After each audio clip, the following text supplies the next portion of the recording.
Good evening. Welcome to our March 23rd, 2022 Douglas County Board of Commissioners meeting. We have quite a few guests with us today and we have a pretty packed agenda. So I'm just going to kick us off with some information about how we run our meetings, public comment and whatnot. I do see a few folks have signed up for public comment, for general public comment, which I'll speak to first. That'll be in the early part of our agenda. Those are general public comment is a time for any kind of item or county business that is not on today's agenda. So each individual item that's on today's agenda, which if you're looking at it, you can see that there are several topics, will each have their own individual opportunity for public comment once a presentation has been had and county commissioners have asked questions. So please wait until those discussions come up. But if you'd like to make general public comment about anything not on today's agenda, you may sign up if you haven't already. All public comments will be limited to 3 minutes, and you will be, if you're here in the county courthouse with us, we'll call on you first and then go to anybody who's joined us online. Thank you, Jill. When you do come up, you will speak at this microphone, and if the light is green on it, that means we can hear you. Sarah over here will give you sort of a countdown if you're getting close to the end of your 3 minutes. We ask you to wrap up your comments. The county does reserve the right to mute or remove any speakers who are rude, vulgar, or inappropriate. As far as presentations go, if any visual aids are used during the meeting by presenters, their screen will be shared. If you are watching from home or listening, you will not be able to view those without a computer, smartphone, or tablet screen, but the materials are published online and available for you to reference through our website. Presenters will be made panelists and unmuted by staff as each agenda item comes up, and we ask that you otherwise keep yourself muted and introduce yourselves every time you speak for the record.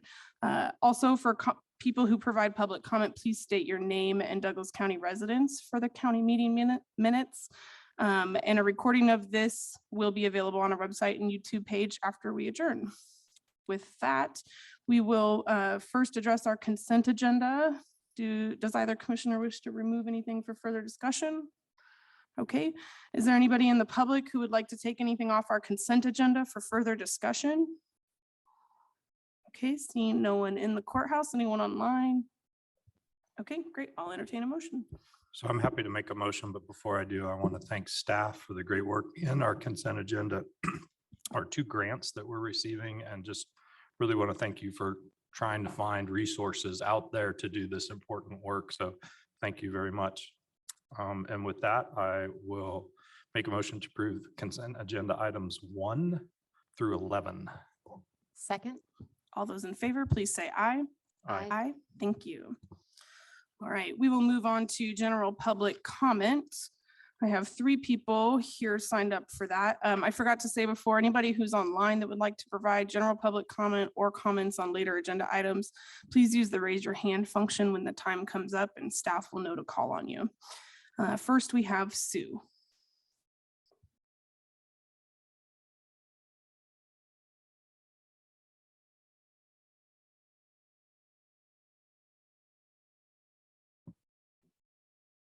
My name is Sue Herrick. I live here in Lawrence, Kansas. And I'm back to bug you because I'm not happy. Our problems here in Douglas County are systemic, partly because the same people serve on multiple boards, which is not in the public's best interest. Patrick Kelly, sitting there before you, is also the school district's chief academic officer. Shannon Portello, sitting here before you, is Vice Chancellor of Academic Affairs at KU. Did you know that $4.7 million in cuts are needed in USD 497, mostly due to falling enrollment, according to today's LJ World front page article? Policies made here and by the school board, both attended by Mr. Kelly, attempt to rectify this by creating a, quote, new type of classroom. This involves mashing up grades, increasing class size, and handing all of that to one teacher. Only one remark in this article about the possibility of reducing administrative salaries was noted in the LJ world. But that option, and another quote, is not part of recommended cuts. Sue, I'm going to What? remind you to please keep your comments to county business I'm getting only. there. Not one option mentioned had our children in mind. Children's priorities are not on anyone's list any more than the citizens of Douglas County were a priority to these commissioners during COVID. The priorities by both boards, attended by Patrick Kelly, are to preserve the administrative staff at all costs. Kids, businesses, citizens do not matter. When is this reality going to become obvious to everybody? How many more parents are going to pull their kids out of USD 497 so that enrollment continues to fall? And how many more businesses will avoid Douglas County before the dots are connected? Citizens of Douglas County need to demand the resignations of these county commissioners and the school board. Please realize that none of these officials have anyone's well-being in mind except their own. Their last priority is our kids. Their first priority is job preservation for themselves. Their credibility is gone as a result. Read today's article in the LJ World. It's right in front of your face. Thank you. Joe?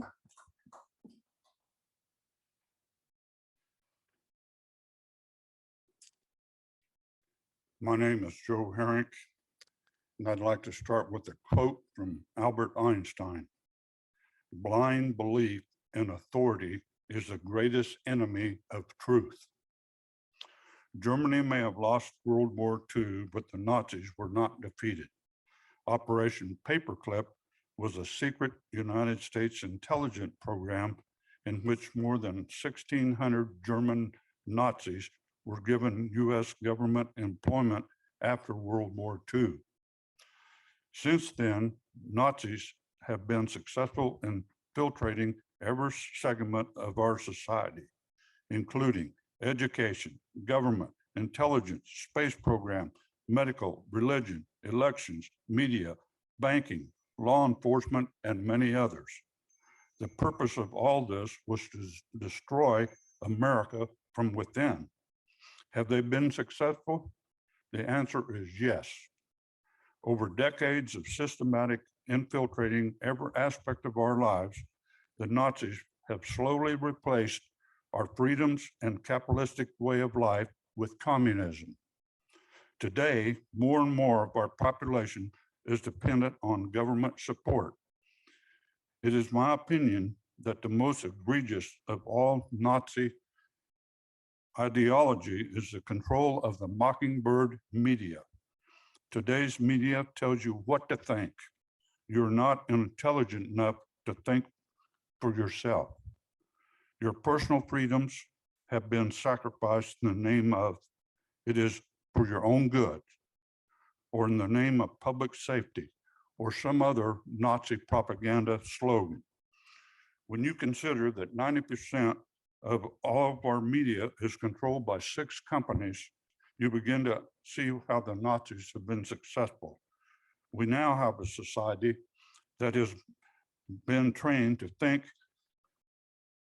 communism, to groupthink communism, versus thinking for oneself, capitalism. 2 recent examples was COVID-19. All the media is on the same page. Nobody questions anything. So once the COVID-19 story is starting to die down because the truth is coming out, then we went to the Ukraine. The truth is slowly being revealed about everything. For those of you who did not search for truth, but rather relied on the mockingbird media, the wake up is going to be painful. Thank you. Justin?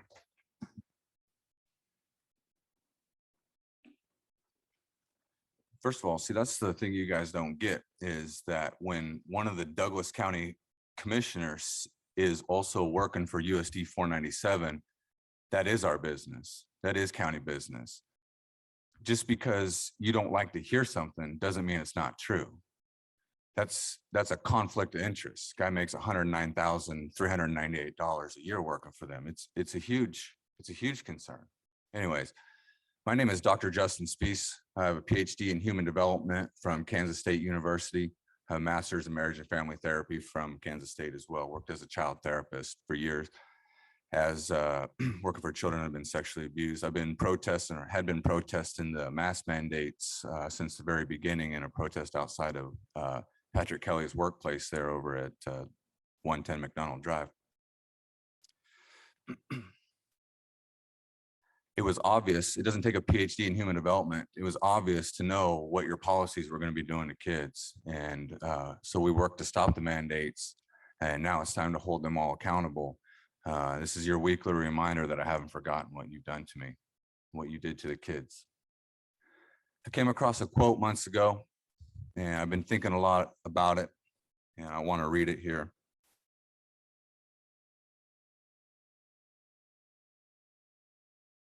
It goes, "The most terrifying force of death comes from the hands of men who wanted to be left alone. They try so very hard to mind their own business and provide for themselves and those they love. They resist every impulse to fight back, knowing the forced and permanent change of life that will come from it. They know that the moment they fight back, their lives as they have lived them are over. The moment the men who wanted to be left alone are forced to fight back, it is a form of suicide. They are literally killing off who they used to be, which is why, when forced to take up violence, these men who wanted to be left alone fight with unholy vengeance against those who murdered their former lives. They fight with raw hate and a drive that cannot be fathomed by those who are merely play acting at politics and terror. True terror will arrive at these people's door, and they will cry, scream, and beg for mercy, but it will fall upon the deaf ears of the men who just wanted to be left alone." I wanted to be left alone.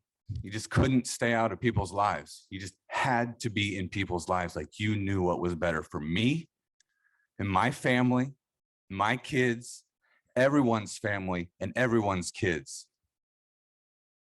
I'm not going to forget what you guys did to me.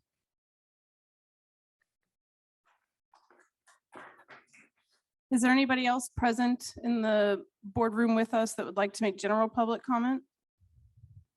Okay, seeing none, I'll see if there's anybody online. Okay, we will close general public comment and move on to our regular agenda. First, we have item 3.1, an update from Artists Helping the Homeless. Commissioners, Jill Joliker, Assistant County Administrator. I'm going to ask our guests that are with us from Artists Helping the Homeless to come to the podium. We have Kar Wu, the Executive Director for Artists Helping the Homeless, and Aaron Schwartz to come up to the podium, and I'll come help them set up the PowerPoint slide deck that they have for you all today. There's an updated version of what's in your packet. Just real briefly, I wanted to share, I highlighted it in the background memo, but the county has had a partnership with Artists Helping the Homeless since 2019 to provide supportive housing, similar to what we talked about, exactly what we talked about at our 4 o'clock session, in partnership with the Douglas County Sheriff's Office Reentry, to serve folks that have been released from the Douglas County Jail who have co-occurring, at times more often than not, substance use disorder, mental health conditions, and a history of housing instability. And we've had a very successful partnership with Artists Helping the Homeless since 2019. It's expanded to a stage 2 house, Meraki House, which we had a chance to talk about during the budget process this past year. And we've made it a tradition to update the commission on an annual basis about how this program is going. And we hope to do that briefly tonight. And then after Wu and Aaron have a chance to go through the presentation, I just wanted to give Carrie Nice, the reentry director for the Sheriff's Office, a minute to talk about the experiences with from their office's perspective. With that, I'll hand it off to you, Wu. Thank you. Can we do, okay, sorry.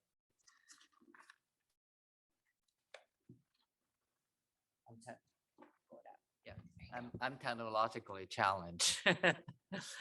Anyway, so thank you very much for allowing me to share here. I really appreciate everybody's support. And then I want to kind of bring an update to everybody that what we have been doing. Cairo House is basically a recovery house for the people that got released from Douglas County. And so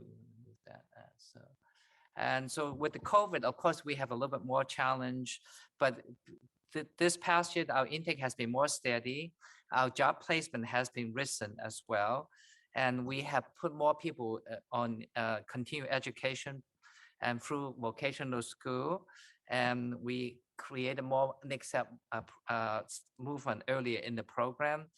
And we have better, stronger recovery in-person meetings. We have more family involvement also for the people that we work with. So I just want to, I don't want to take up a whole lot of time, so I want to go through this statistic really quickly for everybody. In the 2021, we have worked with 56 new residents, and so, which is 59% increase of the year before in 2020. So we had 22 people. And when we first started, we only have 13 people, which is a 76% increase. The average length of stay of people that we house around 44 to 45 days. Out of the 56 people, we have 24 that moving to independent living, meaning they went back to their own apartment or family. 16 of them went to like a recovery settings. So 9 people that we, unfortunately, we did not have they got an unplanned discharge. And 2 of them were returned to custody because that was kind of planned so that we can just house them temporarily. And so it kind of showed us that we have an 80% discharge success rate. So I don't want to bore you with what we compare with Lawrence and Kansas. So I'm going to skip this page since I know time is important. But at the same time, because I want to make sure when the people do well at the houses the first time, we wanted to have them have the next step moving forward. So we create a next step housing, because sometimes when they do really well in the first step housing, but then they might feel like they don't have a place to progress to. So in July 2021, we opened a second phase housing. And so that one house is called Meraki House. We have housed 14 people there. Normally we house around 5 to 6 people, but there's 14 people that went through it. And very excitingly, one of the first residents in our second phase house had actually bought his own home in Topeka in October 2021, which I think is truly amazing success. And so out of the 8 people that originally moved in, 6 of them moved forward to fully independent living, meaning they moved to their own apartment or their own home.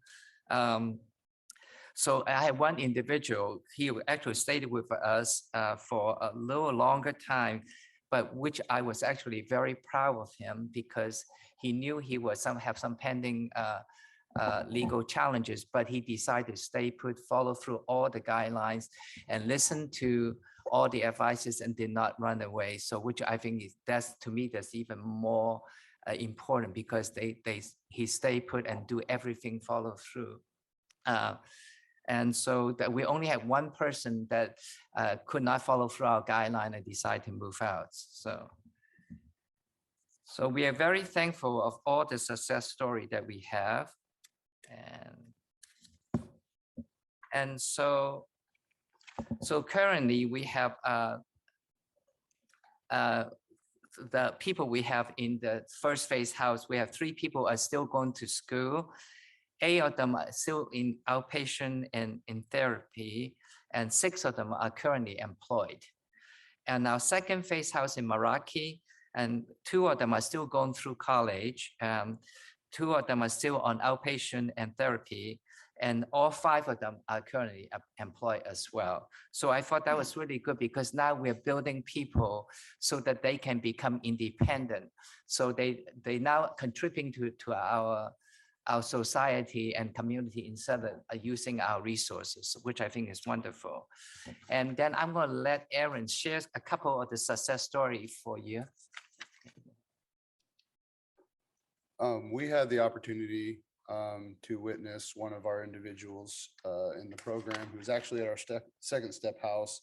He was featured on the Douglas County Sheriff's Office page on Facebook, and the link is posted in the slideshow.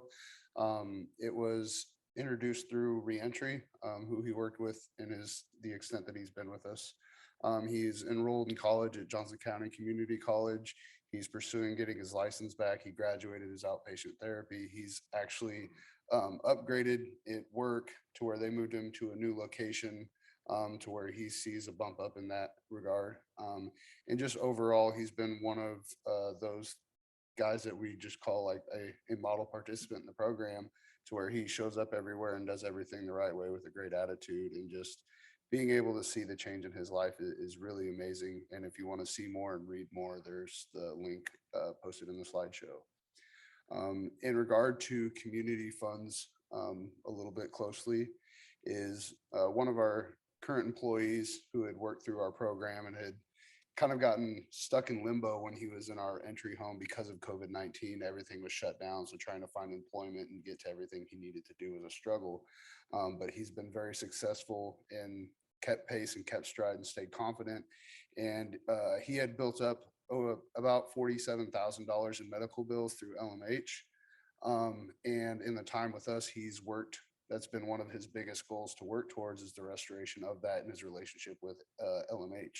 And the impact on the community is what he really sees as one of his biggest points of restoration is, you know, hey, this was something that I did to impact the community through my addiction while I was struggling, and I want to do my best to amend that. And he's been very successful in doing that. He set up a payment plan and has been following through with that, as well as taking care of his health and taking better steps towards that. And all in all, he's been a really, really amazing guy, and has been in a place to reach back and help the next person. And a lot of people coming in, they struggle with long-term medical bills and medical issues, and he's there to kind of like segue and guide them through that process and say, okay, these are the bills that you have.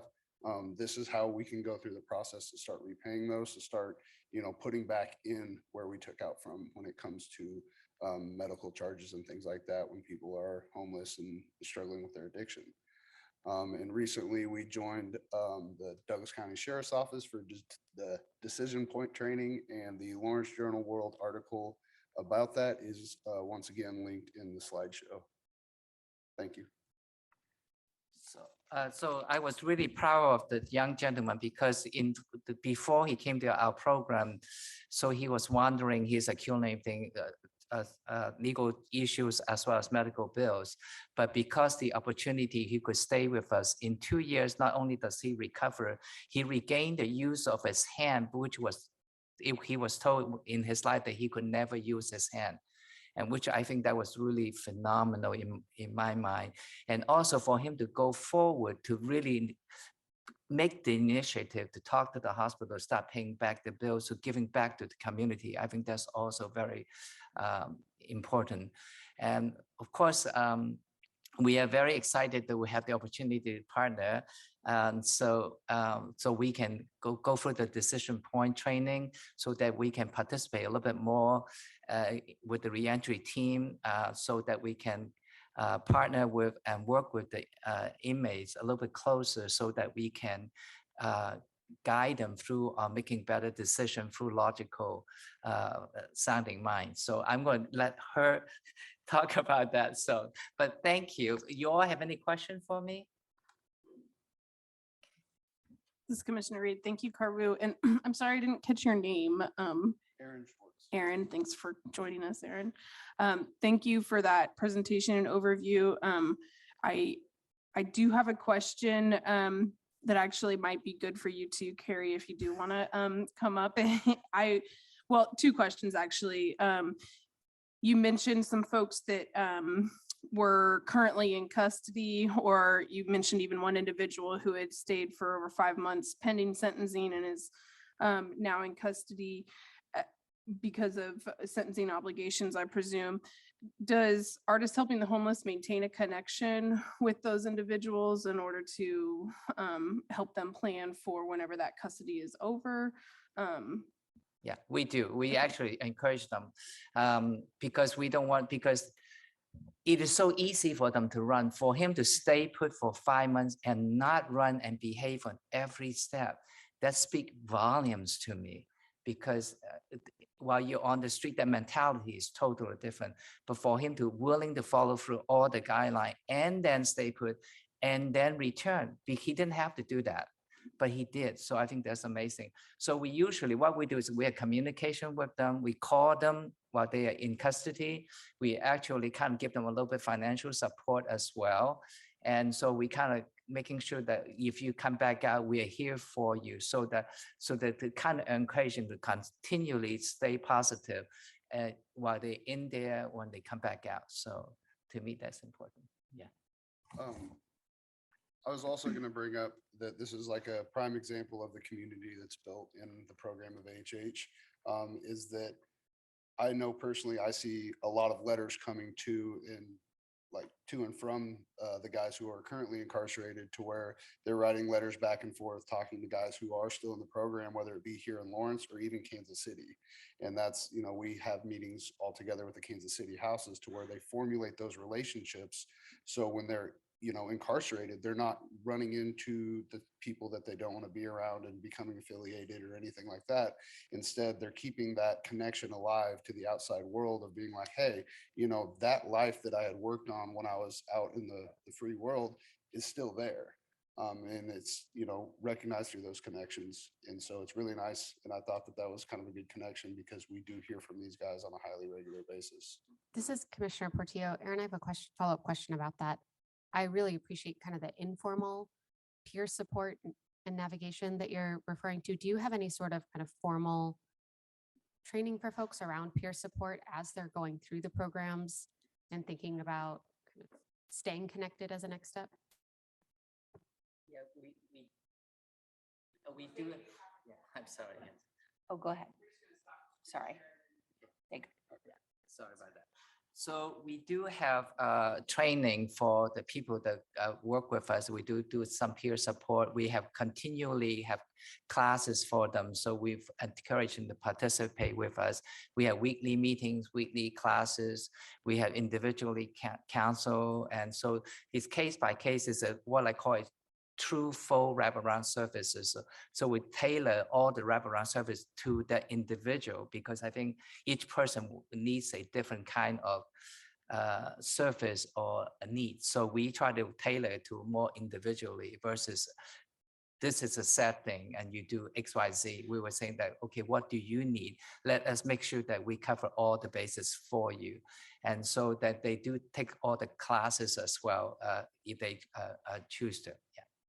I know a couple examples are like the peer support, trauma-informed. Aaron, can you make sure you speak right into the microphone? Thank you. Sorry about that. You're too tall. A couple of the examples are like peer support, DBT training, and like trauma-informed care and things like that. And I was going to bring up that we currently have half of our house over at Smart Recovery, just over at the library as we speak.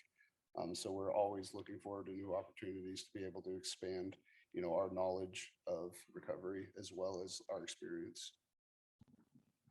Thank you for that. One other question I have is kind of a two-parter. So for Artists Helping the Homeless, the programs that you have in Kansas City, are those all specific to male clients, like the two that you have here in Douglas County? Yes, right now it is, because the reason why we do that is because we learn we cannot mix population in the same house. So this is why. Yeah. And I so- just wasn't sure if you had any houses that was a female-based household that there was a model for, and if not, I was curious if Carrie with Reentry had any thoughts or ideas or anything to add to that discussion about that. I mean, it's an obvious gap in services. We have, a needs assessment that we heard about during our work session earlier today, and ongoing research and assessment related to homelessness and populations and folks who are vulnerable and at risk for homelessness also. And the population of women is significantly high. We know the co-occurrence with substance use disorder. So I'm just curious if there is another agency or program in the region or area like yours that provide services specific to women. I'm of course aware of First Step and DECA here locally, but curious if there are other regional examples. Yeah, so we actually we had a program in Harbor Light in KCK. That's a really small program to target women. So we actually housed them temporarily. We done it quietly, and so we randomly placed females there. And Jill and I talked about maybe we should look into Lawrence and see how we can replicate some kind of facility for female population also. And so I think it might take a little bit planning. So, Sure. but we are in conversation about that. Yeah. Yeah, and I know it's a priority that Carrie and I have talked about as well with the reentry staff. They're looking for solutions for women that they work with all the time as well. So I don't know, Carrie, was there anything else you wanted to offer? I want to make sure we. Yeah, so for the women, I'm sorry, I'm a little hoarse. If we have a woman in custody that is exiting, that has no attachments to Douglas County, like they're not on probation, they don't have to report to parole, we will contact Carwoo about that. We actually did have one last year that he was able to place in Kansas City because she was not on paper. She had no reason to have to stay in Douglas County. So we have utilized that. I will say, AHH has been a great partner to reentry. Last year, we were able to refer 61 individuals to Carwoo. He came out and interviewed every single one of them. His placements for the year were 56, and I would say a majority of those were our clients from the jail. They show up when the inmate is released. They're usually waiting in the lobby for them to greet them as they come out of the door and walk down the hall. And it's very welcoming to individual just getting out of custody. And they offer wraparound services, including case management. And so reentry often will do the handoff, and then we kind of take a secondary role as far as case management goes, and we provide support to them. And we check in with the client, depending, weekly, monthly basis, just to make sure everything is going well and they don't have anything that they need from us. So it's been an ongoing great relationship. We love Carwoo, and I want to thank you guys for the ongoing support of this partnership. Thanks, Carrie.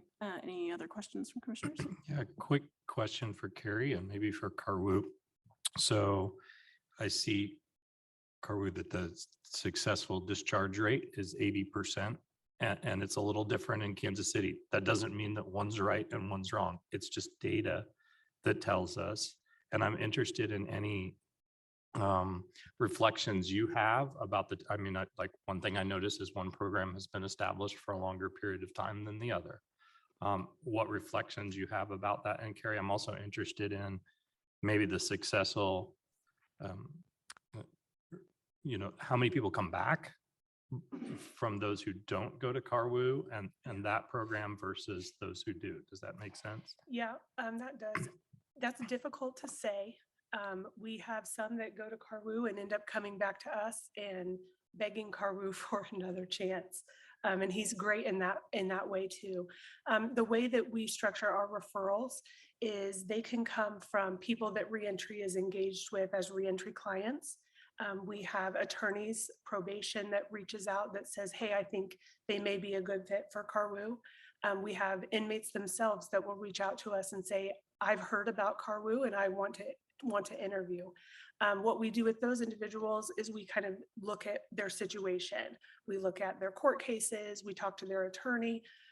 If they don't have an end in sight or a release date or a plan, then we give them an AHH flyer. And they will reach out with Carwoo once they're released, or if they do get to the point where they have a plan, then we'll link them up with Carwoo and we'll get the interview done while they're in custody. And again, if they have a plan and they have a release date, we'll do the interview in custody. He comes out and does a screening, and then we go from there.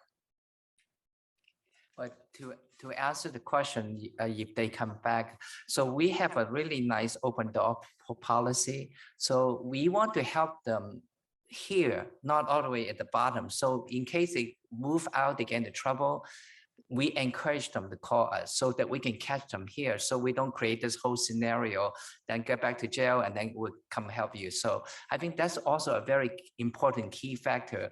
So we don't judge them just because they have a small setback. So we help them get right back. I think that's really important in life. And so I think the success rate is kind of like varies year to year is different, depends on which individual come in. And so how much they're willing to participate.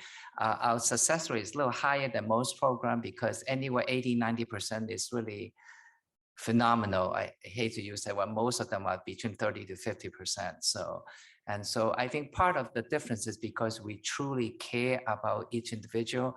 We don't judge where they come from, but we're making sure they do all the right things to move forward. I think to me, that's important. So I appreciate that, Karwu, and go ahead and. Sorry, I was just going to speak on my experience in relation to your question. I had managed the house in Kansas City before I had come out here to open the Douglas County location. And I think one of the biggest factors in the difference between those two would be the size of Jackson County versus Douglas County. In that comes with Oxford houses is a big portion. And that's what we're hoping to address with Meraki House in our next step is to be able to provide more opportunity for guys who may not have renter's history, good credit, who do have felonies and have just overall struggles to find their next step in things. And in Jackson County, there's a lot bigger net to be able to address that. In Douglas County, we're trying to do what we can to promote our net to be bigger.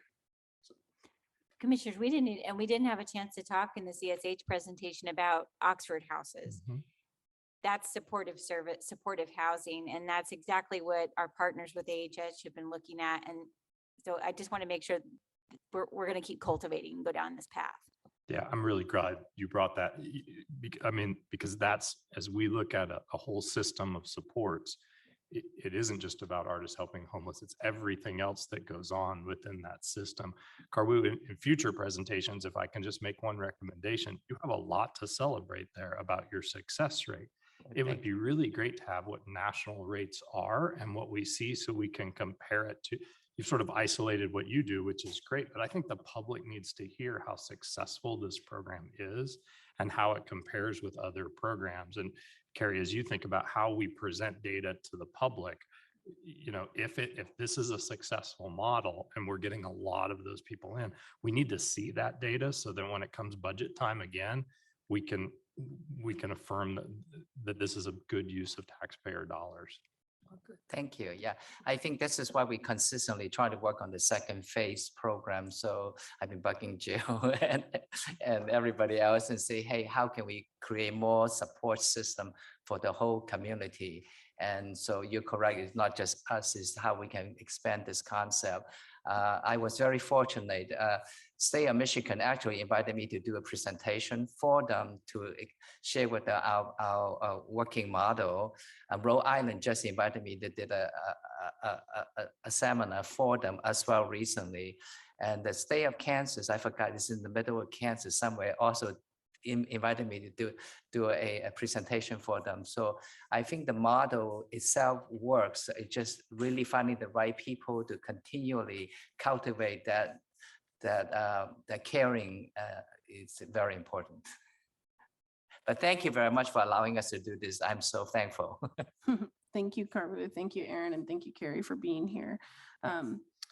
If commissioners have no further questions, I'll go ahead and open this up for public comment. Is there anyone here in the building with us that would like to make public comment related to this presentation? Okay, seeing none. Anybody with their hand up virtually? Oh, sorry, come on. You need to come up to the microphone, please. And just as a reminder, please state your name and Douglas County residence. My name is Larry Wilson, live at 953 North 400 Road. I applaud your success, but as you asked, I want to give you a little different concept for comparison. I do odd jobs for people nowadays, and when I have a job in town that I think, man, I could use a little extra help. If I see one of them homeless people standing on the street with a street corner with a sign, I stop and say, hey, got a job for you, pay you cash. You want to come help me?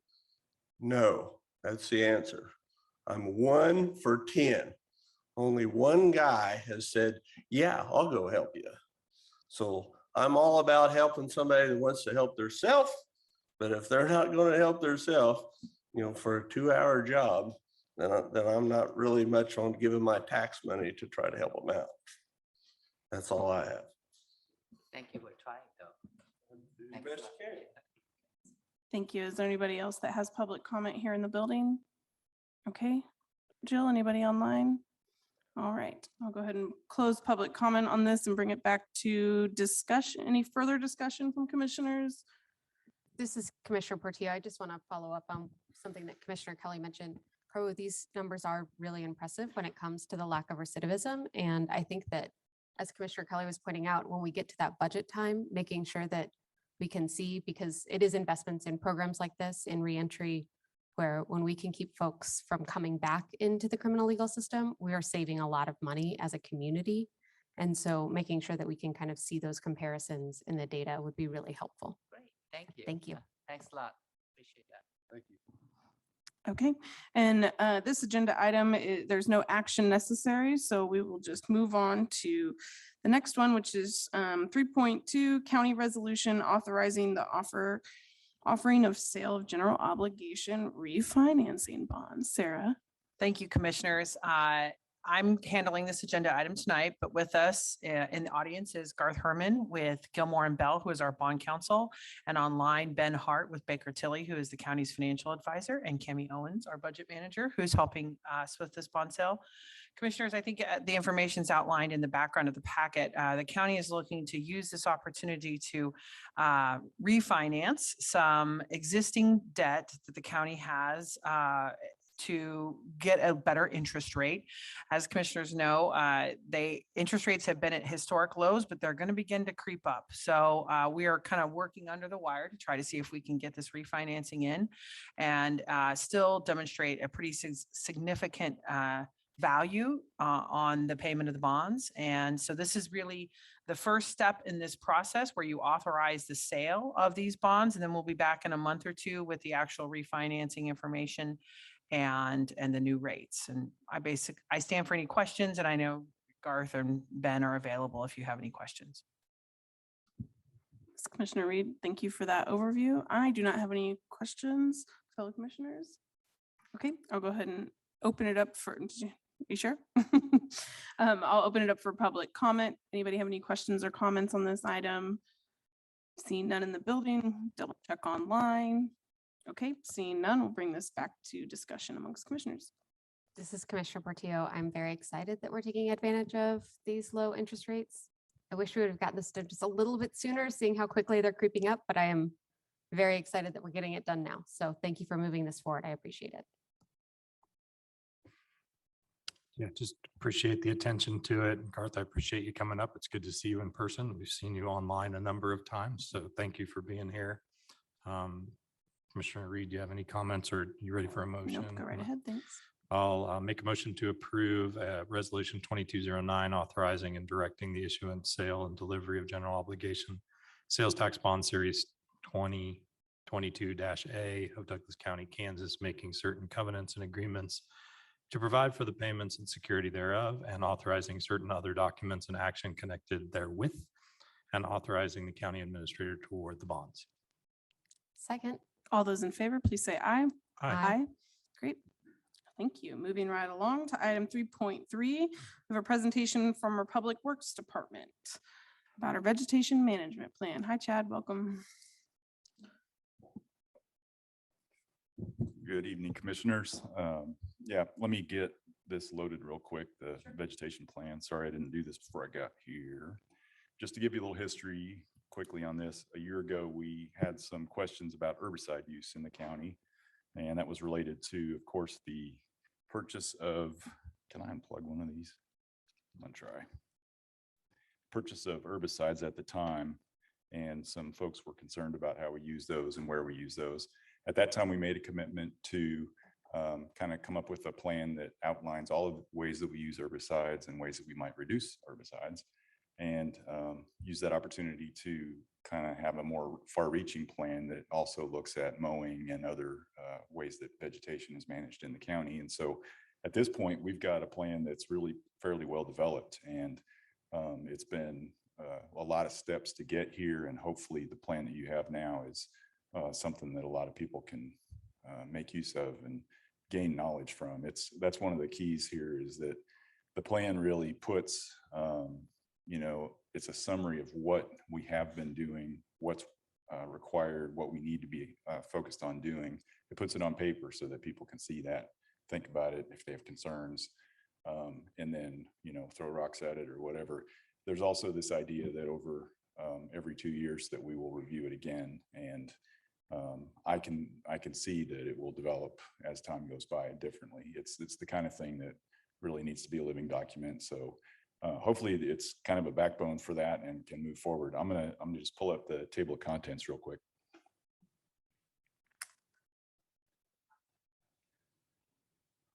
That'd be fine.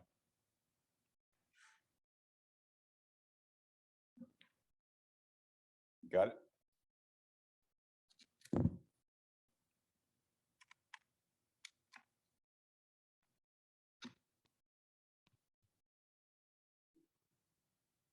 There we go. All right, so yeah, that's the cover page. And who's driving? Is that you? Okay. If you could go to the next page. And actually one more, sorry. I just wanted to start with a focus on the statements of goals. And there's a group of kind of overreaching goals: plan for public safety, plan for employee safety, control noxious weeds, and share goals and knowledge with landowners and seek public input, and then train county personnel to implement the plans and goals. And, those are the kind of things you would hear for a plan for anything, like, community bicycle plan or whatever. So they're the kind of broad overreaching. And then the more specific goals below that really start to get into the content: control roadside vegetation to maintain safe roadways, encourage beneficial plants on county properties and roadsides, manage areas to minimize the need for mowing and weed control as much as possible, plant native plants, and establish low maintenance areas whenever possible, avoid or reduce herbicide use whenever possible, use herbicides if. Okay. Thank you, Robin. Thank you, Sarah. Thank you, everybody, for your patience.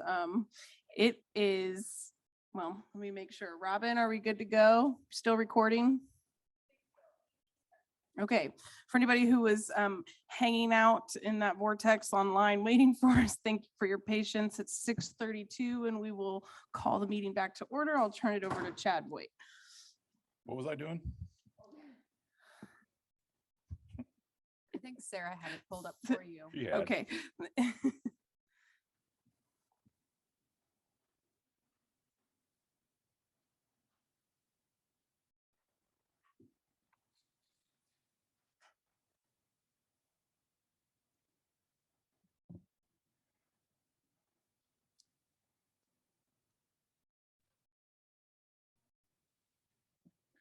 All right, so we're back.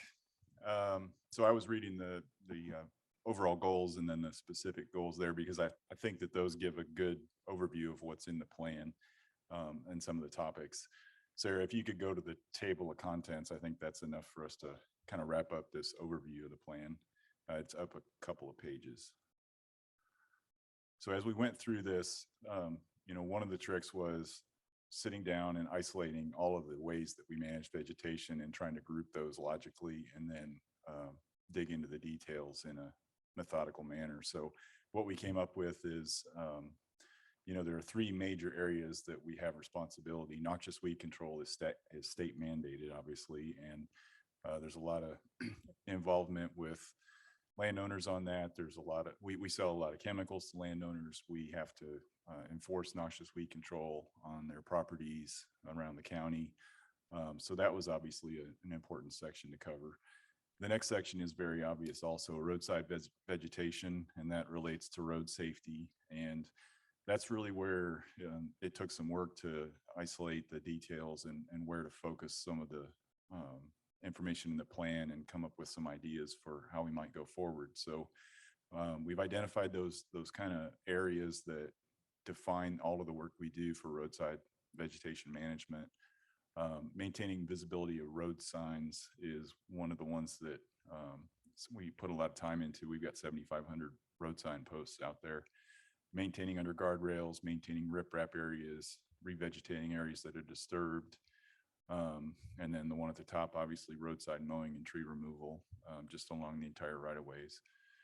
The last group then is the parks and facilities, which is its own kind of logical group of activities that we're undertaking.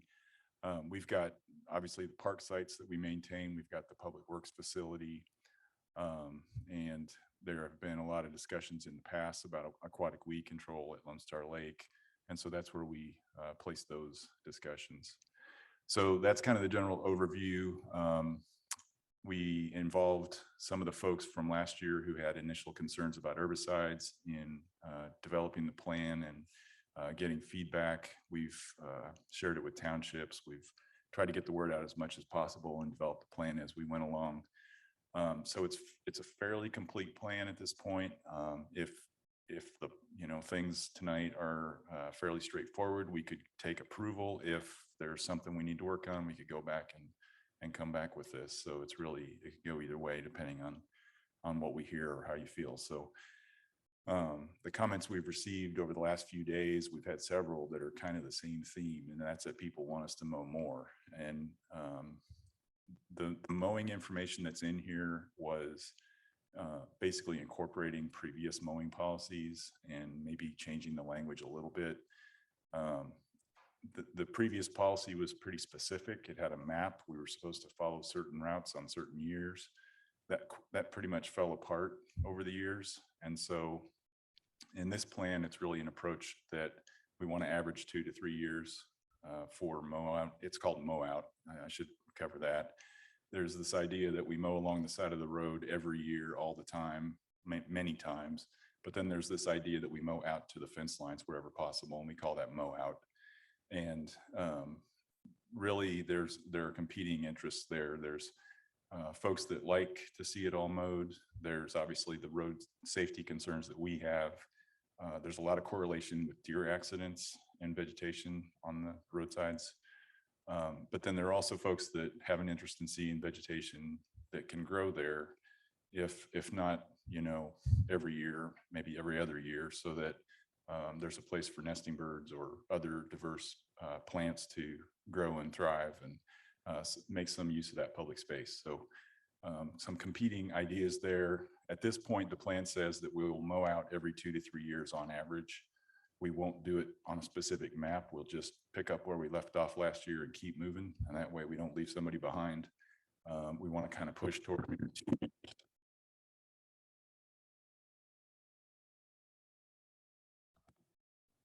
lost my mic there temporarily. Okay. I'm not going to touch it. So we're going to move toward maybe every 2 years for mow out and see if we can do that. The thing about every year mow out would be that we probably would need another personnel on staff to do that. Currently, there's a full-time mower, and then there's sort of fill-in mowing that's done by other staff on the team. So full mow out would take another person, we believe. So that's kind of jumping ahead to some of the public comments we received. Other than that, we feel like this plan is pretty representative of what we're doing. It has a lot of ideas about herbicide reduction. It's going to take a lot of work. It's going to be something where this year we're spending a lot of time talking about it, pulling it back out, making sure that we're implementing some of these ideas. We put those ideas for changes in policy statements throughout the documents so that they're quick references. Hopefully that's useful for a lot of folks. So with that, I'm going to leave the overview and take questions. Thank you, Chad. This is Commissioner Reed. I really appreciate the overview, and I really enjoyed reading this document. I think that it's a great living document, as you said, and appreciate you mentioning that it is something that will be revisited with regularity and updated as a variety of things change, right? We learn more as time goes on. Statutes sometimes change and require change in languages. So I appreciate that note. And I think you addressed kind of the primary question that I had on my mind with the mow out cycles. So I appreciate you mentioning that it is really just representative of kind of what the policy and practice has been, other than that very specific map that was, I imagine, was pretty difficult to always follow and keep up with. So I'm glad you made it simpler for yourselves, it sounds like. The only thing sorry, let me get back to where I had highlighted. I remember somewhere in the document, there was some mention about how maybe it was specific to sensitive crops and drift. I won't keep scrolling to find it, but specific to landowners being able to mow or maintenance the easements in a specific way based on kind of their proximity to those sensitive crops. Will you speak just a little bit more about that process wise, like what it looks like between the public and your office discussing that? I mean, are you notified of, or do you have specific arrangements with some landowners around those sensitive crops and specialty areas, or more difficult areas for you all to access also? Right. So the sensitive crop section refers to the fact that a landowner with, organic crops or an orchard or honeybees or other things that might be affected by herbicide use can register with us, and then we will alter our practices. And one of the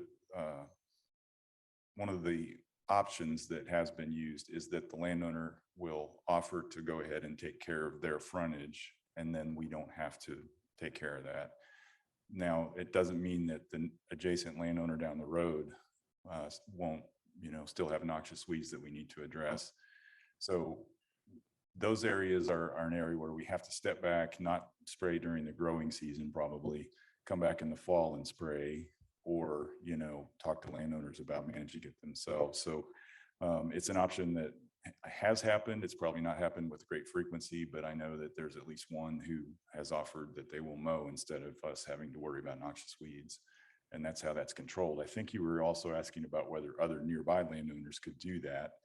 And, we would obviously take that and use that in the overall practice, but it's not something that we can force on people. The sensitive crop registry, there's a lot of voluntary aspect to it. Definitely for other landowners, if you're a neighbor, then it's information that hopefully you can use. I should mention there's a state system that's a parallel system, Driftwatch, and we're basically duplicating that, and hopefully there's some value in that. I think probably the state system is less accessible for some of the issues that some folks around here would like to address. So hopefully our system can do that.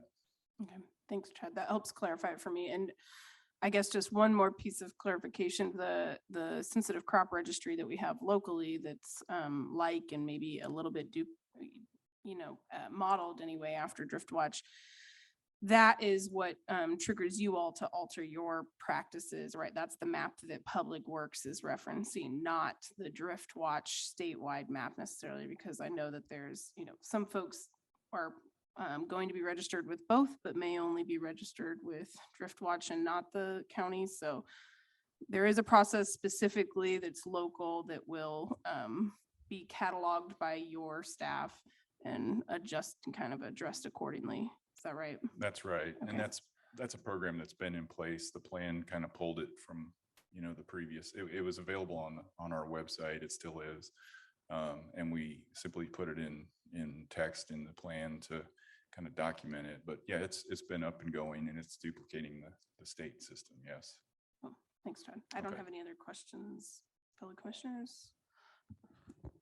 Chad, my question is more of an opportunity for you to, share the good work, and I'd just like you to sort of talk a little bit about your public engagement process a little more. I think when this came to us, that was something we heard, like, how could we increase public engagement?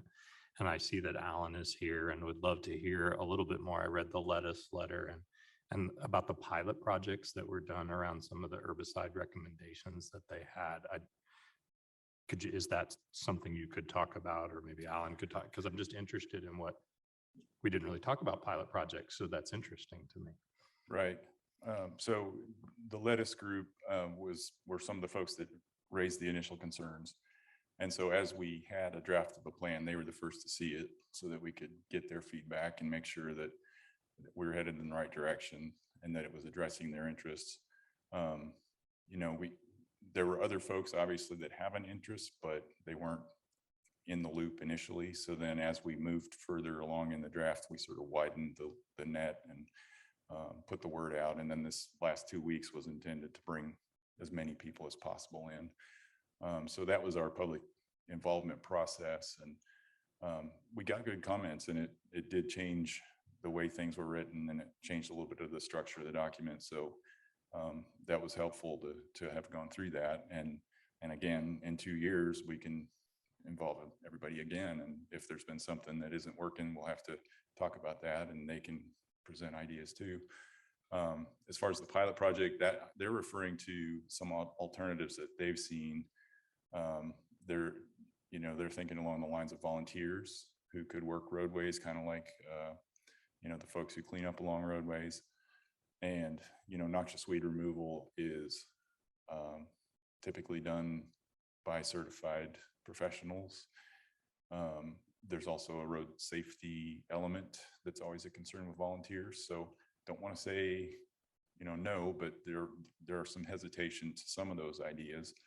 But there are certainly settings where that might work. So if there was an infestation on KU property in the county or something, we could certainly, rather than just spraying, we could say, hey, here's a spot where local environmental groups could go out and do the hard work of treating these weeds and remove them by hand even. So we could certainly do that kind of thing. Another pilot idea is to use goats for vegetation control in rock areas.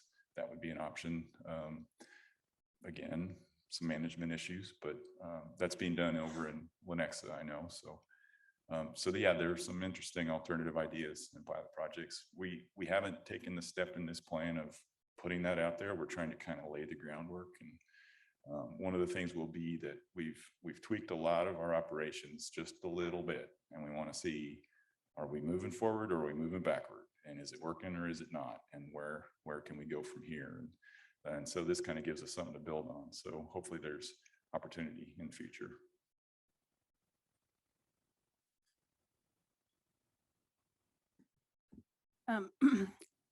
I didn't see no further questions. Sorry. I'll open this up for public comment. I almost skipped that.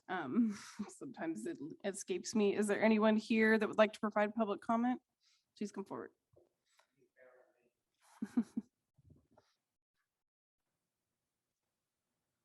Okay, again, I'm Larry Wilson. I'm at 953 North 400 Road. That's out on the suburbs of Warden. So that's where I'm from. I worked for the Douglas County Public Works for 34 years. Started there as summer help, started there as a mower. Okay, so that's what we did. So during my tenure there, and ever since then, I've seen great improvements in the vegetation control, especially the noxious weed department. Kudos to you guys. And they do a really good job, outstanding job, in my opinion. I've been to a lot of different counties. We're way ahead of the curve. Okay. They do a good job on all the right of ways. They provide lower cost chemicals to landowners. Thank you. And thank you guys for that. That really helps. They provide rental spray equipment for people that don't have something to spray with. They can fix them right up. Okay. They really try to work with landowners that have a weed problem, or if they don't want spraying done in front of their house or around their property, they really work hard for them. I mean, they even work with the ones that, let's say, are a little difficult to work with, to say the least. Okay. So that's a good thing. Okay, I would also like to, I think the idea of trying to reduce the bare ground spraying, I think is a really good idea in most cases. In some places, I think it is still useful, okay? Especially around bare ground spraying, around signs, that was just ugly. I'm glad they quit that program. It was just ugly, okay? Now the signs are an obstacle. but they're a needed obstacle and they're required by law. Okay, the rest of the right of way should also be cleared. That too is a required and included in the manual for uniform traffic control devices that says you need to do that. You need to provide a clear zone. Okay, it's required. You know, just a pretty roadside is just one of the extra benefits of that process. It's probably not even in the top 5. There's other things that Chad already mentioned that are really most important, but that does help you. Okay. Now let's talk a little about the brush and trees and the riprap areas. That'll be on page 12 and 14. Okay. I would hope you would remove the wording and the thought process where it says, you know, just let it to convert back to brush and trees, you know, if it's in a safe zone.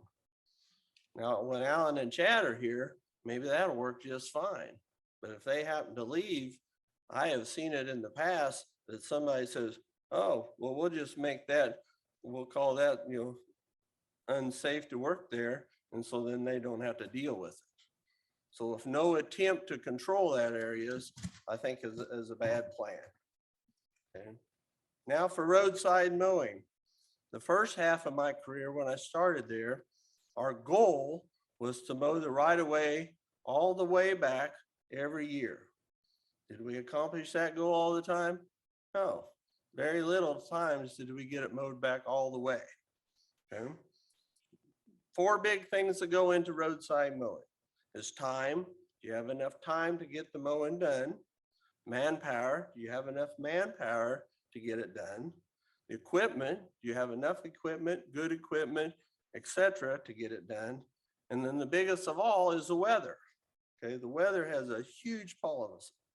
Okay, so then the policy was changed at about around 2000, I think it was, is to mow it back every 3 years. Certain roads you mowed back. Okay, bad plan. That was just a bad plan. Brush and trees grow too fast for that kind of a plan. Okay, now some people, if you think, well, you like brush and trees and don't want that and still want the rotation, you know, that's fine. Do it on your side of the fence. But the right of way should be kept clear, a clear zone, really important. Okay.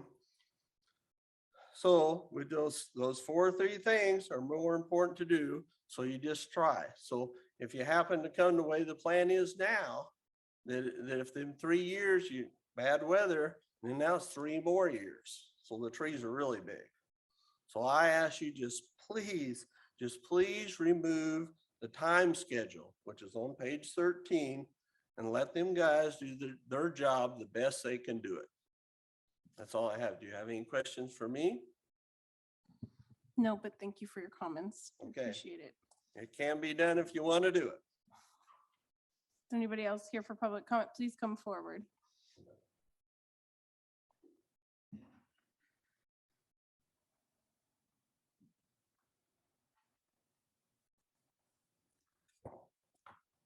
My name is Wayne Kaufman, 584 East 1700 Road. I have to tell you and thank the staff for getting the speaker system at least halfway back to a place where we could hear back in this part of the room. Really is an improvement, and I'm trying to use the microphone in an appropriate way. I'd also like to thank the commission for obviously getting my email, which was sent at a late hour last night, and responding to me. Commissioner Patello had sent a message, and also the administrative staff at the department has sent us a response. So I knew I got through. At the expense of perhaps repeating myself, I'd like to read that maybe into the record. I'm not sure how that works, but I would like to say that even with the speaker system working better, I still had difficulty, and I'm sorry, I may be rehashing some of what the director has already said, but if I may, I'll read this rather short email and I'll sit down. It has come to my attention that there is a county road mowing policy that is the cause of unintentional consequences. The policy intends that 1/3 of the county roads be mowed annually to the right-of-way with a rotation that would result in all county roads being mowed every 3 years. Currently, the roadsides are being mowed often, and I'd like to put in a plug for you very well, I might add, it seems. But only 10 feet from the roadside. It appears to me, I don't have reason to traverse every roadside in the county, but that's the way it appears to me. However, between the 10 feet and the right-of-way, much growth occurs. This growth creates a safety issue wherein deer and other animals can cause auto accidents when they cross the road with inadequate sighting by drivers. Additionally, brush beyond the 10-foot clearing restricts driver's sight at intersections and curves. While this policy means well, it does not account for years in which the weather may not allow the mowing of the scheduled land or the scheduled 1/3. Thus, that part of the county has to wait for another 3 years. Now, 6 years have gone by before that part gets another chance. During that 6 years, small saplings that could have been removed by mowing an efficient way back to the right-of-way have grown into larger trees that may require manual removal. This labor-intensive effort means less time the county employees can devote to other duties. That may seem a little bit inconsequential, but said another way, their other duties may not allow them to do the mowing. So it compounds, is my point. It seems that the policy should be revised to mow on an as-needed basis with the goal of keeping roadsides back to the right-of-way as clean as possible throughout the county. This policy should be at the discretion of the appropriate supervisor, managerial personnel, rather than on a specific designation of any particular part of the county that cannot be adjusted for natural causes, weather, tornadoes, some things that happen. That was my email. I kind of think you read it. I appreciate your concern, and honestly, I appreciate your efforts in trying to conduct this county's business. Thank you. Thank you for your comments. Is there anybody else here in the courthouse with us that would like to provide public comment? Come on ahead.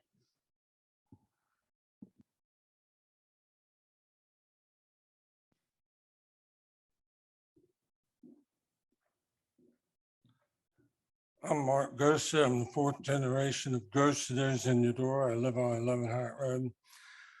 These county roads really need to be mowed up to the fences once a year. Like I was saying, the vegetation, if it's not, it's a real safety hazard. One, you cannot see all the animals coming out onto the road. I think that's why you're seeing so many dead animals on the road. These roads, like you were saying, some of it's because they can't get it because of rain. As I was talking to them, they just bought a new tractor with the arm on it, a boom. Now that's something they can do, mow when it's wet out. I'm on the township board at Eudora now, and we've got a guy that's all he does part-time now is mow the roadsides. They've gotten out of hand down there too, because they weren't mowing them for about 20 years. Things have got changed down there now. We're trying to get things cleaned up, roads up to par. I'd like to see same thing on these county roads, that mowing every 3 years, not doing it. We just sold a bunch of land south of Eudora. And me being on township, I'm trying to make sure that the ditches that are getting put in, that they can put the culverts in and mow them and maintain them. When they first put my ditch in front of my place, you couldn't maintain it. I fixed it. If you look at my place, you can see that I'm very particular about things. I planted about 100 trees in my yard, and my yard, they call it the golf course. I'm one of these guys, I want things to look nice.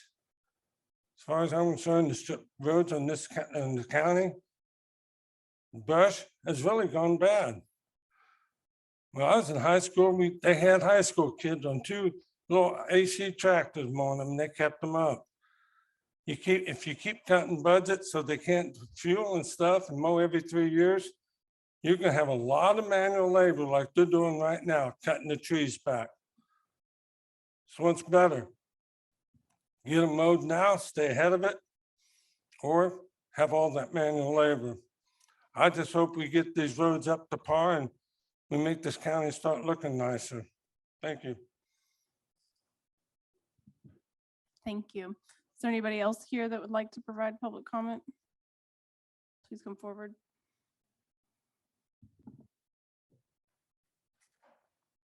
Brian Connor, I live in Lawrence. I wasn't really going to make a comment on this. I was more interested in the next thing we're talking about, but as I listened to what the director said, as far as, suggesting to use goats to remove weeds on rocky ground, not that I can think of huge amounts of rocky ground here in Lawrence County. I mean, here in Douglas County. And then the comments from the gentleman who clearly live out in the countryside and not on Massachusetts Street, 800 block of Massachusetts Street. It appears to me that the folks in Lawrence, because they're the predominant group of people in this county, who run around wearing Birkenstocks and riding a bicycle and rarely, if ever, traverse the more rural roads in this county, particularly at night, and certainly not pulling driving a Ford F-450 with a 25 or 30,000 pound trailer with a tractor on it at 10 p.m., concerned about deer in the road and another car going the other way with a ditch on the side of the road, are disproportionately influencing, in my opinion, the plan that has been developed as far as mowing on a more frequent basis. We all know that things in this county, in this part of the country, it's why we're part of the breadbasket, particularly in the summer. Well, the weeds will grow like weeds, and so will the trees and the bushes. If we're not cutting them back on a more frequent basis, if the objective is not to mow 100% in a year and get 80% in a year, given weather factors and equipment breakdowns and things like that, then we're going to have the problems that these gentlemen are talking about. And it just doesn't seem to make sense to me. Thanks. Anybody else here for public comment on the vegetation management plan? Okay, please come forward.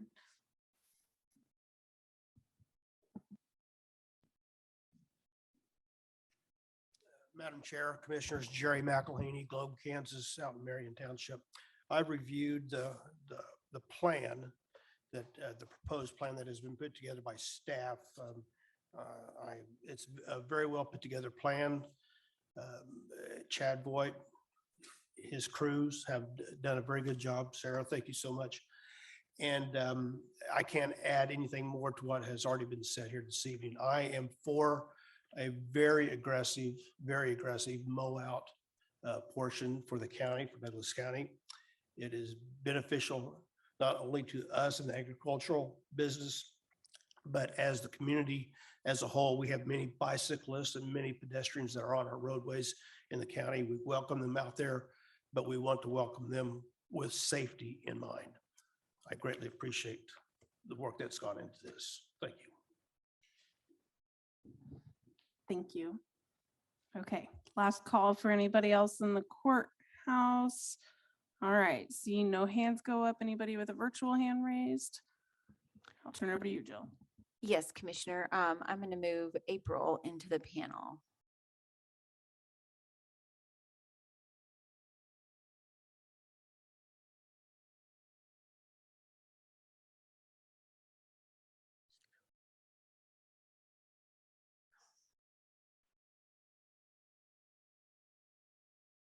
Sorry, it's not going faster. Not sure why.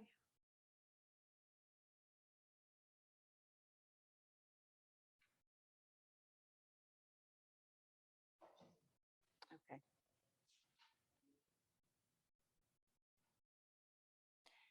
April, are you ready? Are you able to unmute?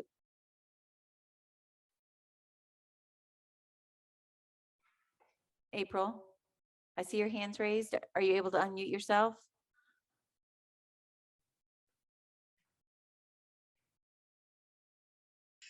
I am not needing to contribute.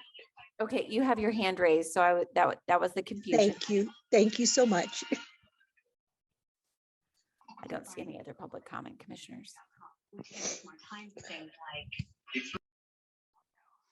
Thank you, Jill.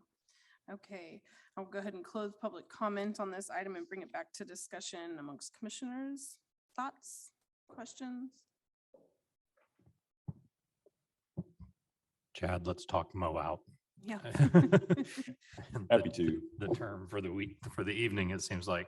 So we did get a lot of, well, we got some communication, and that most, I think all of it was included in the packet, Mr. Kaufman, that it gets attached to the packet that we have. So we did get that. I appreciate your communication.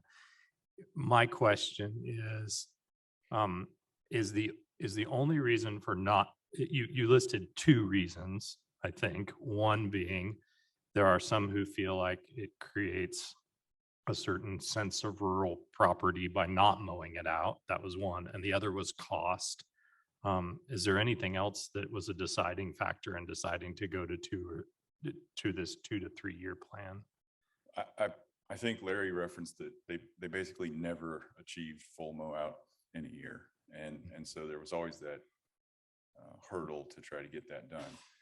And so, the question is, what are the goals? So if you mow an area every 2 or 3 years, the idea at the time, which was in 2001 that policy was written, was that every 2 to 3 years would be enough that at least you wouldn't have trees that would require people with chainsaws to remove, that at least then you were knocking those back. So yeah, there was put the resources to the most effective use to keep trees out of the right of way. Because there is a clear zone on the side of the road and trees are a concern. That the grassy and weedy vegetation that will grow up is also somewhat of a concern, but not as much. So, and some folks, as far as you said, the rural character of a more wild look, it was really more an environmental view of having nesting habitat, diversity of plants, and trying to make some use of right-of-ways for that. And, in Texas, Lady Bird Johnson is famous for the bluebells on the state highways and that whole program, and that was one of the first. The thing about our roadways is we're not able to do that kind of a thing here because we don't have those vast areas of medians and hillsides. And when we buy right away to build a road improvement, we buy as little as possible, and then utility companies use the edge of that. So we don't have large areas for that typically. There are a few spots where on a huge hill or a cut or something or a curve, we wind up with ground that could go to that. And we've actually done that. If you've been out to Route 458 south of the lake where we improved it in 2017, 2018, those new sweeping curves through there have native grass planted in those broad areas on the corners. And so there's an opportunity there for that. But other than that, we really don't have a lot of opportunities for that kind of use. And so, yes, there's this idea that you could have vegetation growing there and encourage that, but really you just want to keep the trees out.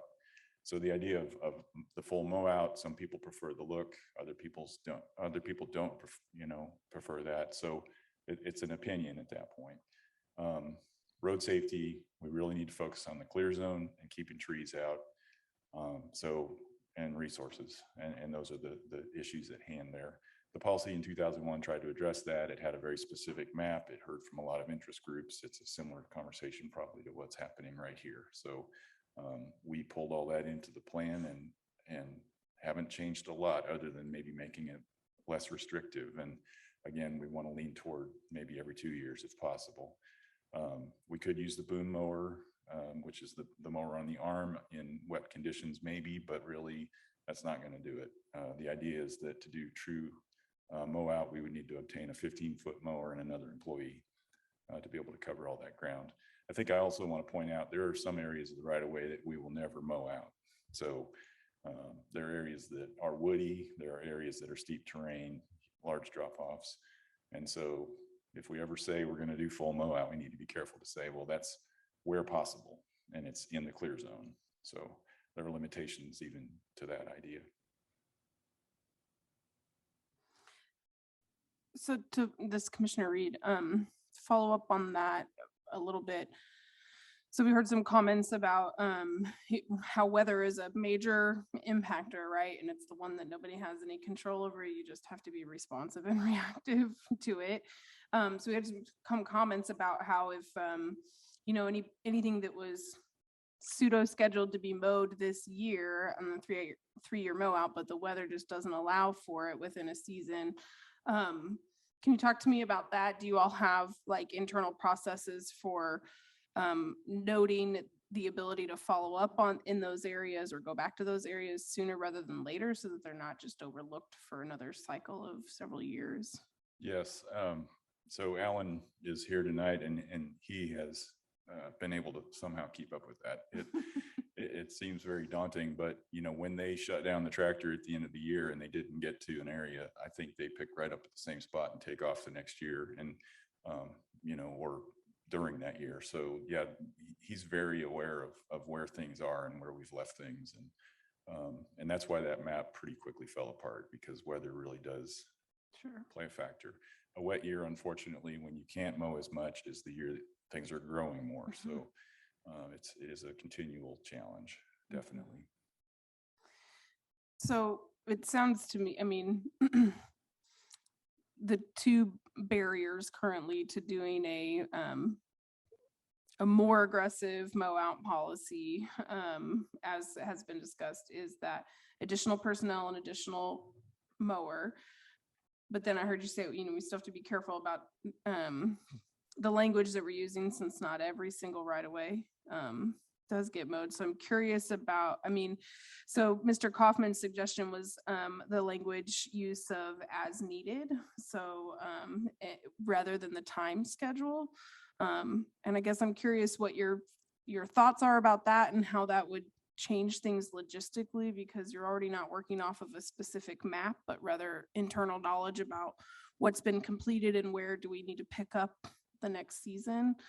Yeah, I'm just curious your thoughts about that language of on an as needed basis and how that would tangibly impact the schedule, I guess. Well, it is open to a lot of interpretation at that point, and a lot of criticism if it's interpreted differently than we are. So I think the idea of the 2 to 3 years gives a target that we're shooting for. I know specifically in talking with Keith in the past that the 2 to 3 years was kind of an agreement point with the folks who wanted to see less mowing. And so if we make a step in that direction, we're going to need to have that conversation probably again. So there are other interested parties that are involved with that particular point.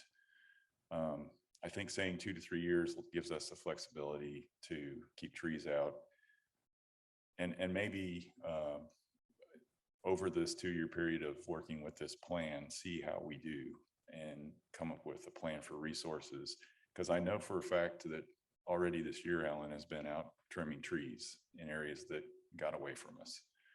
And it was, a half-mile of road where you got to be parked on the side of the road with guys on foot with chainsaws and the chipper and the heavy equipment and the steep slopes. And going back to one of the goals here is employee safety. And so if we let it get away from us and we're putting them in that work situation, then it's probably something that should be addressed. So yeah, we need to look at how far can we get realistically and maybe come back around to what's it going to take to get there. Yeah, I appreciate you highlighting that because I mean, the employee safety issue is something that's really top of mind for me and road passenger safety also, but I can see how quickly things could get away from you, as you just mentioned, and become a much more labor intensive and more dangerous situation to manage. So I'm hopeful that this plan as written in the review cycle that you just referenced will allow for some continued conversation around this piece and adjustment to logistics around that. I guess I also wanted to just clarify for, I mean, the public that I assume you all field plenty of phone calls from landowners or motorists who are concerned about specific curves or specific visibility issues, overgrowth, things like that, and that you are responsive to those types of location specific issues that might come up. Is that accurate? Absolutely. Yes. Every year, all the time. Yeah. We have intersections that we, specifically mow out all the time for visibility. Mhm. I mean, when we're talking about this mow out, it's the miles and miles running down the road. So we get some landowners who call and say, it's been a long time since you've been here and what's going on. And that does sometimes spur action. And maybe if it's the wrong side of the county, it doesn't. So, Sure. It takes a lot to get that tractor all the way across the county if you're doing full mow out. So Yeah. the single mow out, which is 10 feet wide on the side of the road, they can get between 4 and 8 passes depending on weather. So that would be, I thought about that. It's like mowing from here to Wichita and back every year. So it's quite an accomplishment actually, but so we are responsive to folks. Another spot we often mow are at entrances. If somebody's on a busy road and they've got a steep entrance with, grass growing up right at the side of the road, then we do respond to that too. Mhm. Okay, thanks. So my memory of this is when it first came to us and we asked you to come up with a plan, it was about herbicide. And now it's about mow out. And so I think the review schedule is really good, because we may just be having a different discussion going forward. I'm not saying we should do this tonight, but I think it would be interesting looking at a map. You mentioned a place that's native grass that we may say, we're not mowing this out except every 3 years. Is that, as the plan evolves, is that something we look at? It is maybe more, especially on the environmental side, because you said there are spaces where we just can't do that. And so I'm comfortable with approving the plan as written tonight, knowing that over the next 2 years, you're going to continue to have this discussion. And I'm also comfortable with you as you'd have that discussion coming back to us as part of a budget and saying, we need more people if we're going to do that. And because what we don't have tonight is like, what is the cost of adding a mower, adding another staff person? That's a different part of our work and includes budget.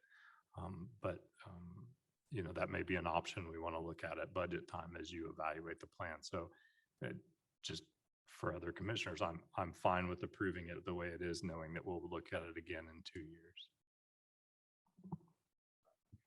I just want to say that I agree with Commissioner Kelly. I think that a big piece of this is trusting the discretion in your department and noting that you set out those really clear principles in addition to the timeline that's laid out there. So the timeline, as I understand it, is not a firm.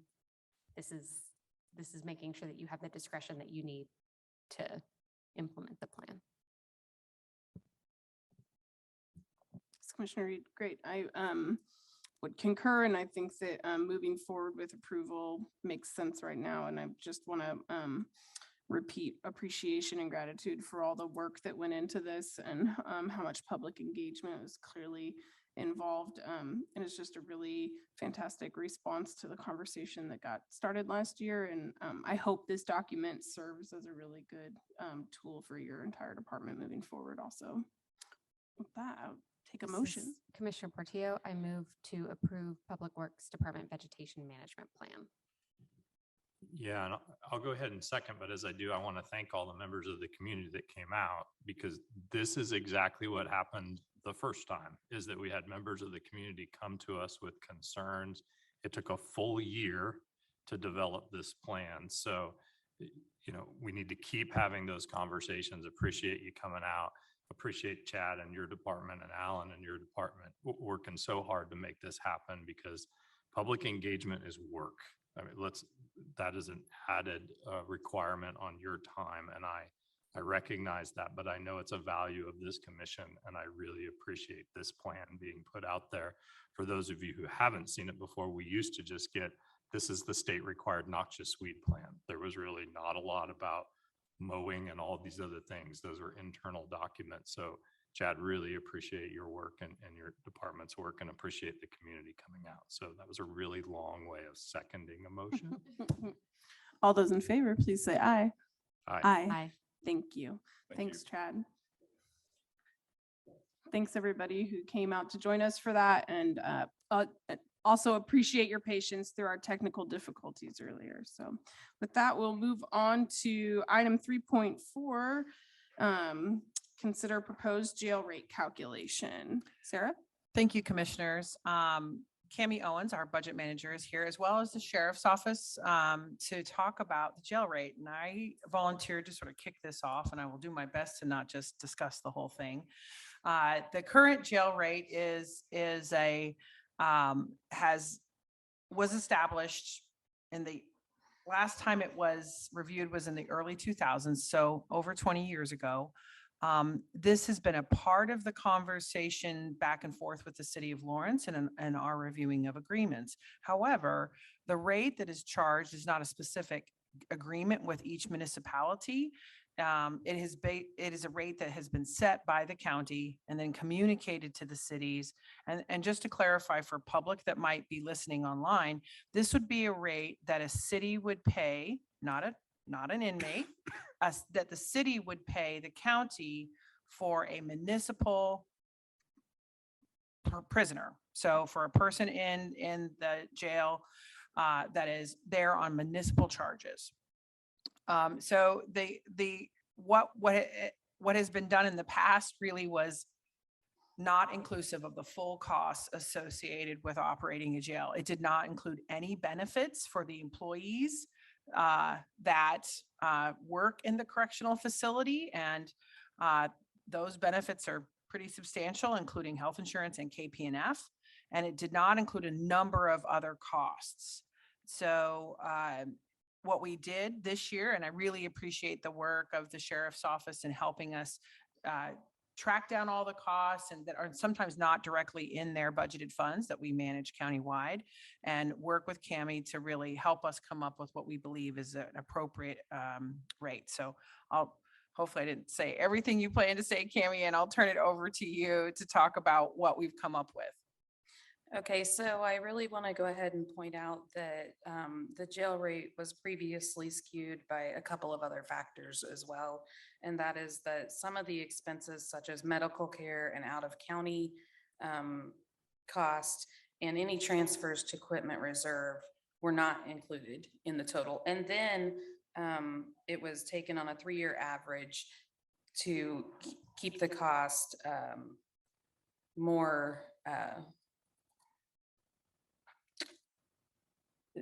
to keep the cost evenly going up instead of fluctuating. And so then we would take that rate and divide it in half, which was just another one of the agreements, informal agreements. So obviously this new rate that we propose does not cut the rate in half. It includes all of those expenses in the general fund I mentioned. It includes the benefits that Sarah mentioned were not included before. It also includes indirect personnel and benefits for those staff members that are not in the actual jail budget, such as the sheriff and the undersheriff and their budget staff, at a rate of 56%. And we came up with that number on an agreement of using the number that most sheriff's employees that are stationed at the jail, that number would be 56% of the total sheriff staff. So that's how we came up with that number. We used the utilities for the jail, We have the liability insurance, the public works expenses. These are things that would be charged to the road and bridge fund that we just kind of take for granted that happen. And maintenance expenses for maintenance personnel. We took all of that and we multiplied it times the functional capacity at the jail. This is 167 beds. They don't hit that amount, but the sheriff has decided that they 10% less than the total facility of beds would be the functional capacity. And so we took that and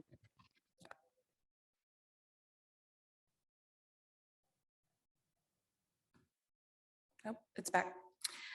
And divided it by 365 days, you got a rate of $205.59 before an administration fee. I want to explain just briefly that that's the agreed upon 10% that the city and the county have agreed they're going to apply to most agreements. And you get your jail rate of $226.15. It corrects it by all of those exclusions that I mentioned before, and uses the current jail capacity numbers. I If you have any would add, questions. yeah, I would add that we did discuss with the sheriff's office about using functional capacity and whether or not that was the appropriate, denominator in the equation, particularly in this last year with COVID. That functional capacity was significantly less because of COVID restrictions and trying to maintain social distancing. So we talked about using average daily population, and if sheriff's here, he could certainly talk a little bit about the difference between those two numbers, but included in the packet is the functional capacity number for the correctional facility.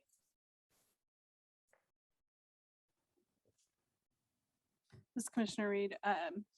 I do have that question. I am curious about the thought behind why you decided on that number. And then my other question is about, Sarah, I think the way you mentioned it in your introduction was to explain for the public that, this daily jail rate that we're talking about is what cities and municipalities pay for the inmates that are in custody. Related to their municipal charge. I guess I'm curious, can maybe Sheriff Armbruster, you can speak a little bit to how is it determined who is paying? Because historically I have thought it was about who the arresting agency was, but it is about the criminal charges, correct? That is correct. So when does that daily jail rate begin to be calculated based on when a charge is filed, and then that's how it's determined who is responsible for paying? Yeah, we know that pretty quick because a Lawrence police officer, can arrest somebody in the city of Lawrence, but still charge them with a district charge because obviously the municipal doesn't have any felonies or if it's domestic related. So we immediately will start counting that person as a district commit, so to speak. That's not really a commit, but what we look at are simply people who are only being held on municipal charges. If there is somebody that has two cases, one being district, one being municipal, we pay for that one. We just cover them because they're already in on district, because we would have to cover them. It's the people who are only there solely for a municipal charge. So if the municipal judge makes you serve 5 days on a DUI or something, you come in, serve your 5 days, we send a bill for 5 days, assuming that they didn't have any other charges. And is that good, or do you want to go to functional capacity? Yep.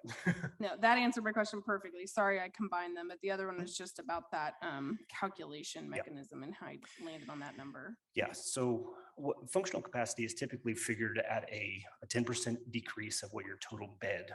So we're 186 facilities, subtract 10%, you come up with 167 or whatever.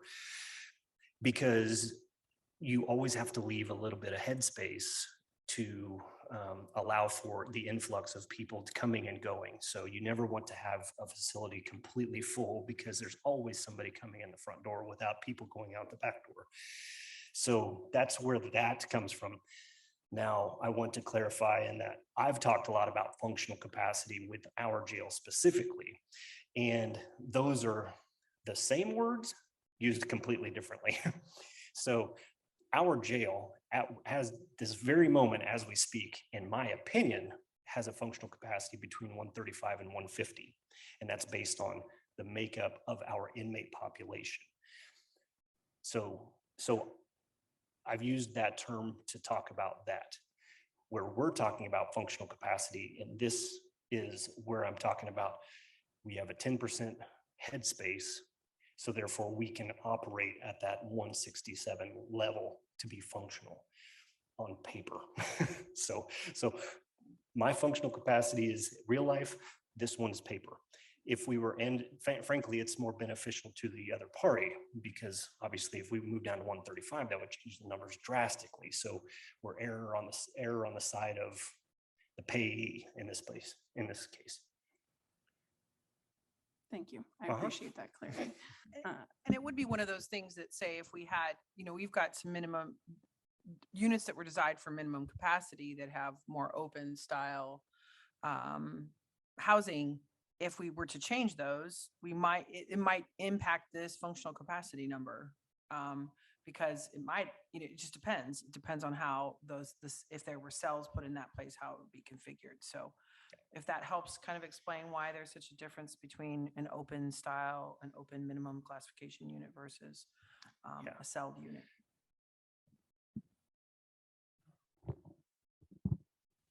So, Commissioner Kelly, recently at our last budget cycle, we talked about fire medical. And one of the things we did was contract with WSU to sort of look at those costs. We didn't do that in this case. Jay, is this the way that most county jails set their rates? Are you aware? I mean, I don't know, I'm curious. I can say as a budget analyst who's worked in counties that it is done very differently in every different county.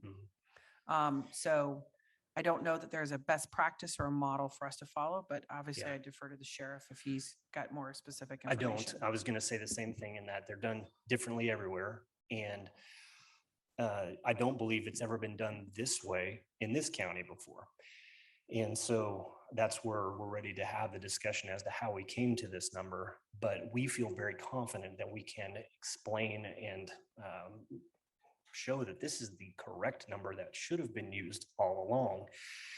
And frankly, as I speak with other sheriffs around the state, they're watching to see what we're doing because they really, really, really like the basis of where we're coming from. Are you aware in those conversations with other sheriffs of any county that cuts their jail rate by 50%? Not a one. Okay. Commissioner Portillo, do you have any questions? Okay, I will go ahead and open this up for public comment. Is there anybody here in the courthouse with us that has public comment? Please come forward.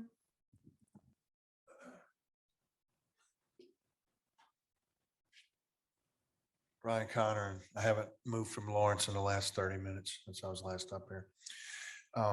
First off, I'd like to commend the sheriff for taking a look at that and all the work that's been put into this. As I looked at the document, and as the sheriff alluded to, a 50% cut, particularly when this county has one city that substantially dwarfs the rest of the population of this county. I think it's more than reasonable that Lawrence is bearing a significant burden for their municipal only prisoners in the county jail. I do have some concerns though. So my primary concerns are, and this is kind of like I mentioned a few weeks ago on another thing, just thoughts of mine, food for thought, is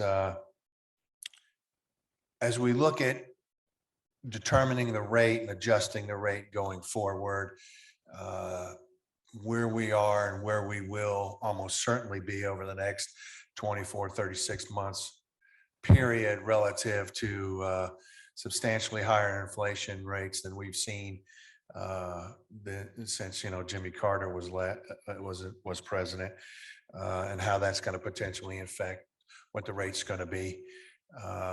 So I might think that a review on a shorter time period as opposed to a potential longer time period of cost adjustments and stuff may be called for, given those kind of factors. Granted, since it wasn't looked at for 20 years, that's clearly way too long.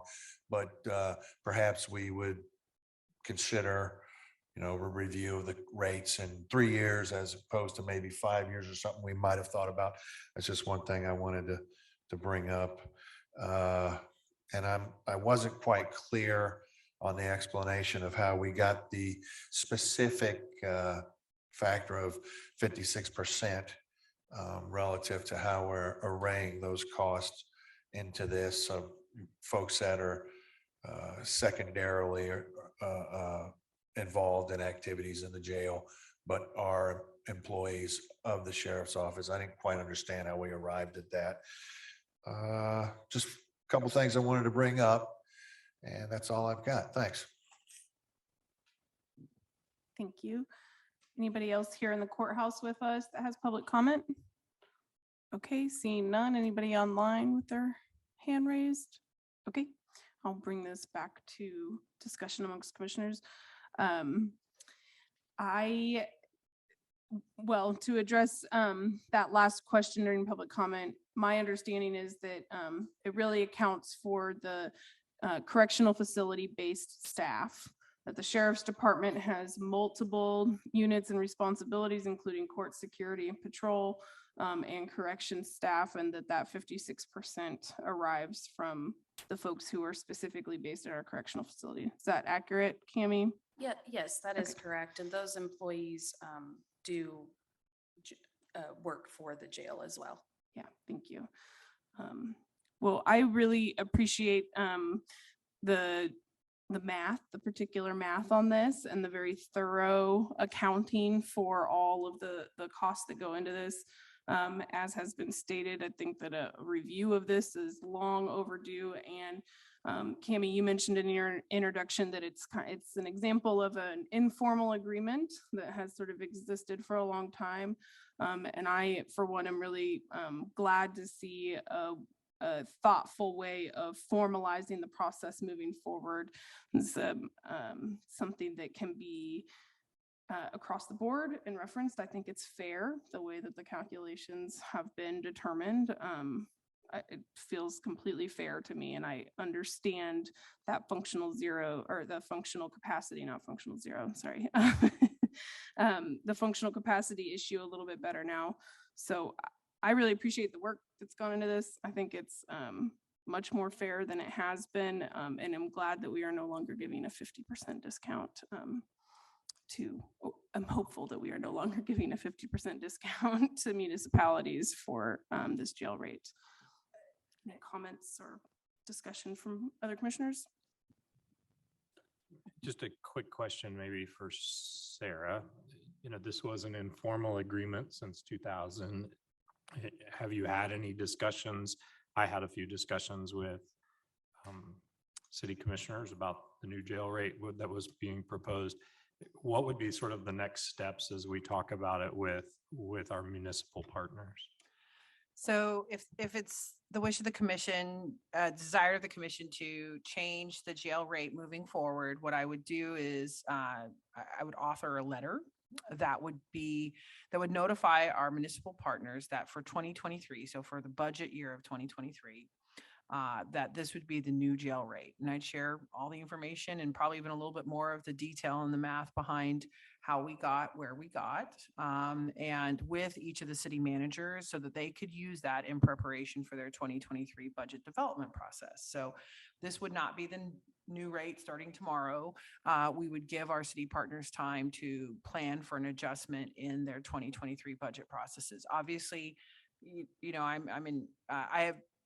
city I think the city of Lawrence is the largest payer in the system, and it's in our budget documents that the annual revenue that we receive from the city of Lawrence for this is around $400,000.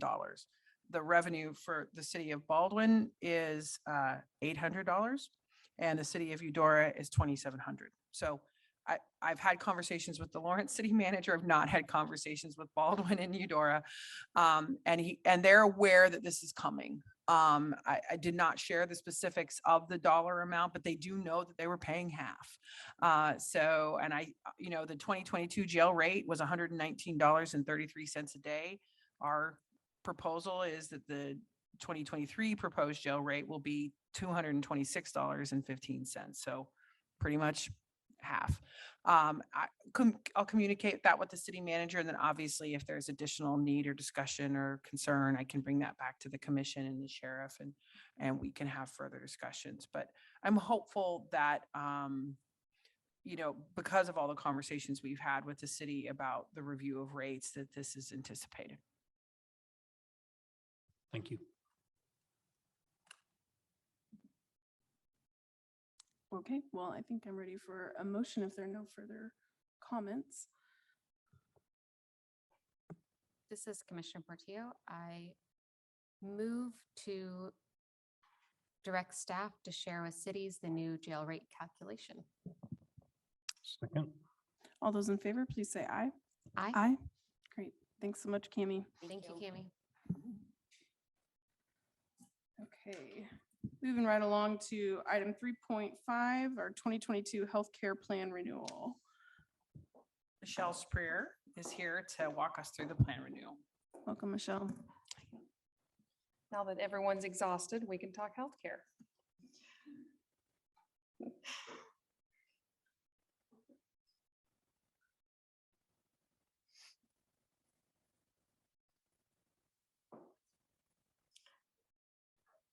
My screen is frozen. Oh, there we go.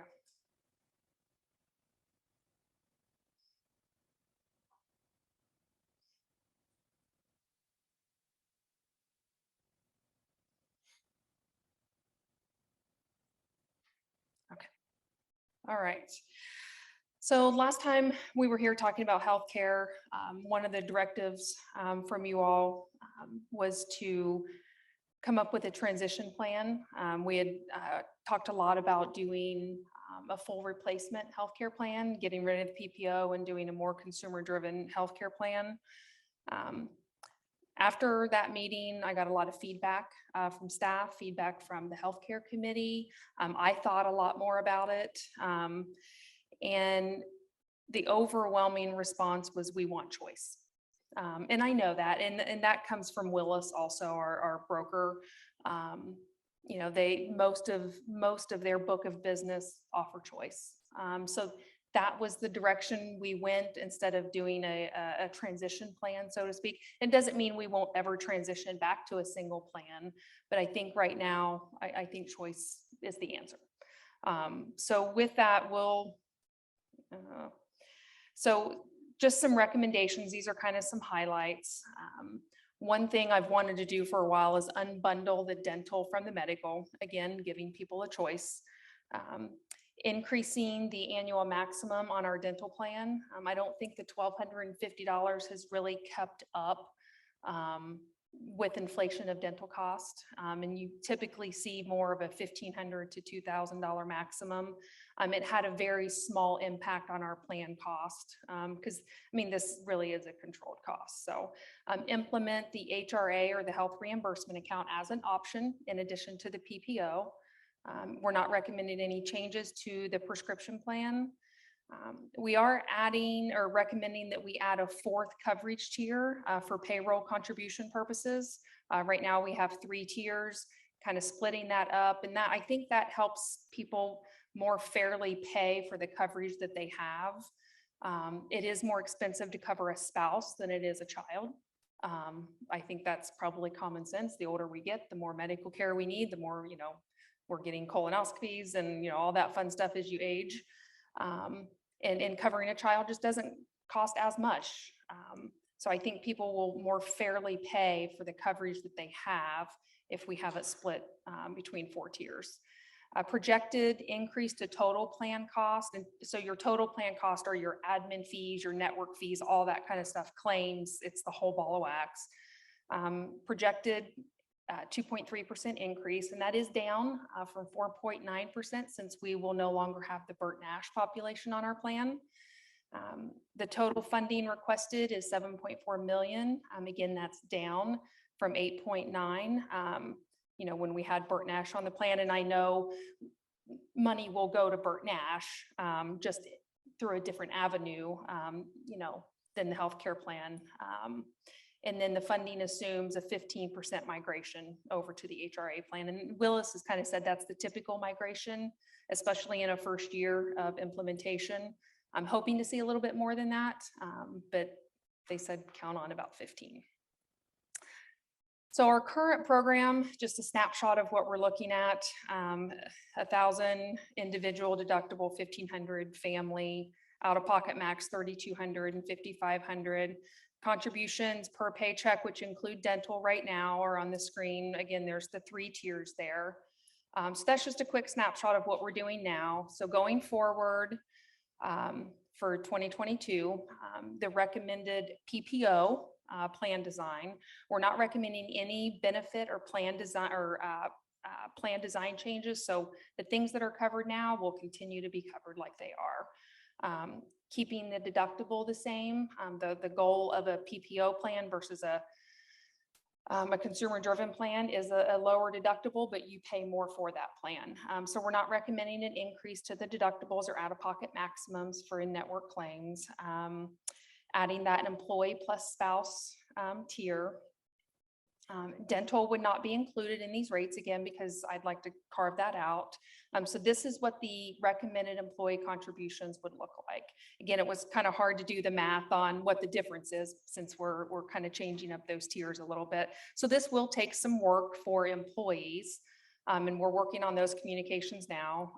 You know, if I cover myself and 2 children, I'm currently in a family plan, well, I will move up to that employee plus child or children plan. So it's going to save me money because I'm no longer paying for that family plan. So I think there'll be some positive changes there for sure.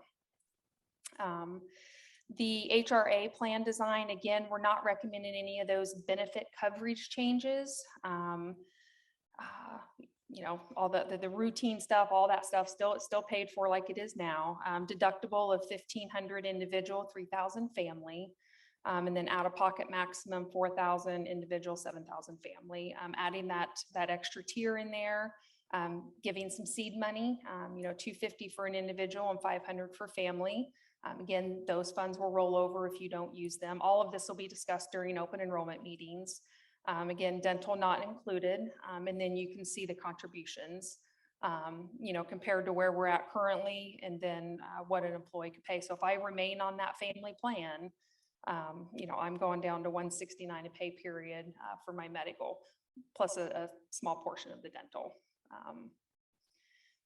This is a slide I just kept in here. It's kind of hard to read. There's a lot of information on here, and I won't go through this, but this is I built this slide when I was at the city, and it's always been very helpful over the years for me. And I think it really helps explain how the HRA plan works. And this will be a big part of the open enrollment discussion as well. So I just left it in there for reference.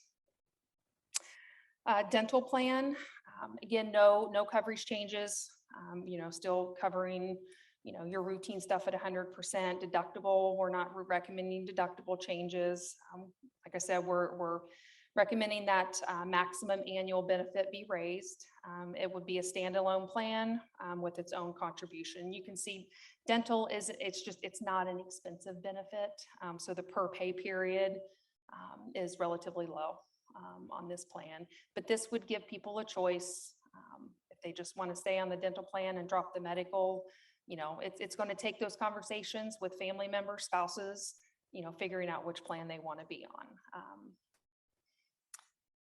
Retirees, we have currently 78 retirees on the plan.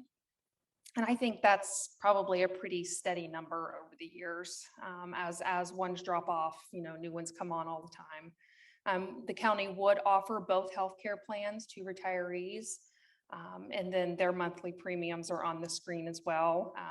Their premiums, you know, we stuck with that 60-40 split. So retirees pay 60% of the total cost, and the county does have a 40% subsidy, which is hefty. You know, so maybe future discussions about, you know, where we go with that. But But I think this was enough changes for 1 year. So those are the recommended retiree rates. The next steps, we've got a lot of work to do in payroll. We've got a lot of work to do in the benefit enrollment system. That's one reason I wanted to talk about plan design changes and rates tonight. Sarah and I had initially talked about coming back in a couple of weeks and talking about rates, but really nothing's going to change in 2 weeks. So I recommended that we just get it all done. We're scheduling in-person meetings. We'll schedule a Zoom meeting, tons of communication. Christy will start on retiree communications. We'll do, a special edition newsletter. The healthcare committee has really done a good job of spreading information out. They've already started reviewing the open enrollment guide. So I think our communication thus far has been really robust, and we will definitely continue that. So with that, I will stand for questions. Thank you so much. We really appreciate that.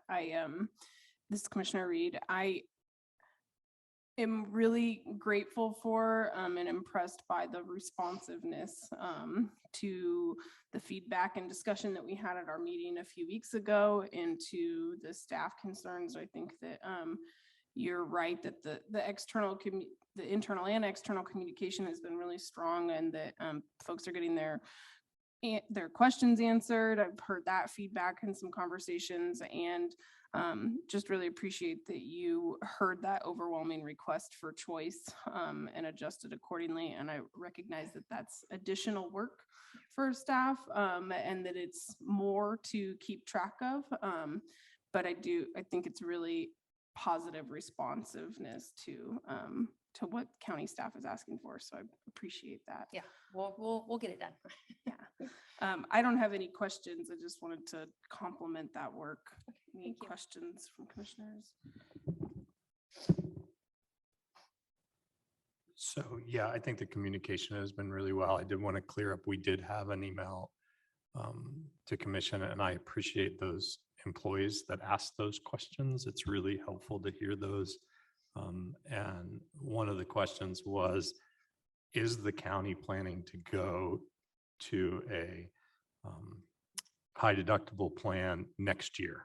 And my response was, at this time, I don't think so. I wanted to confirm with you, Michelle, that that's not what we're communicating to employee groups, that it's a 1-year transition. Right. That is not my plan right now. As long as, we'll monitor that, we'll monitor the enrollment. And if it gets to the point where, the enrollment in the PPO plan is next to nothing, then why do the work of administering 2 plans when you have such little enrollment? As we hire newer staff in, they're coming from HSA plans and high deductible plans, and they're surprised that we don't have it. So we'll monitor it year after year and see where we land.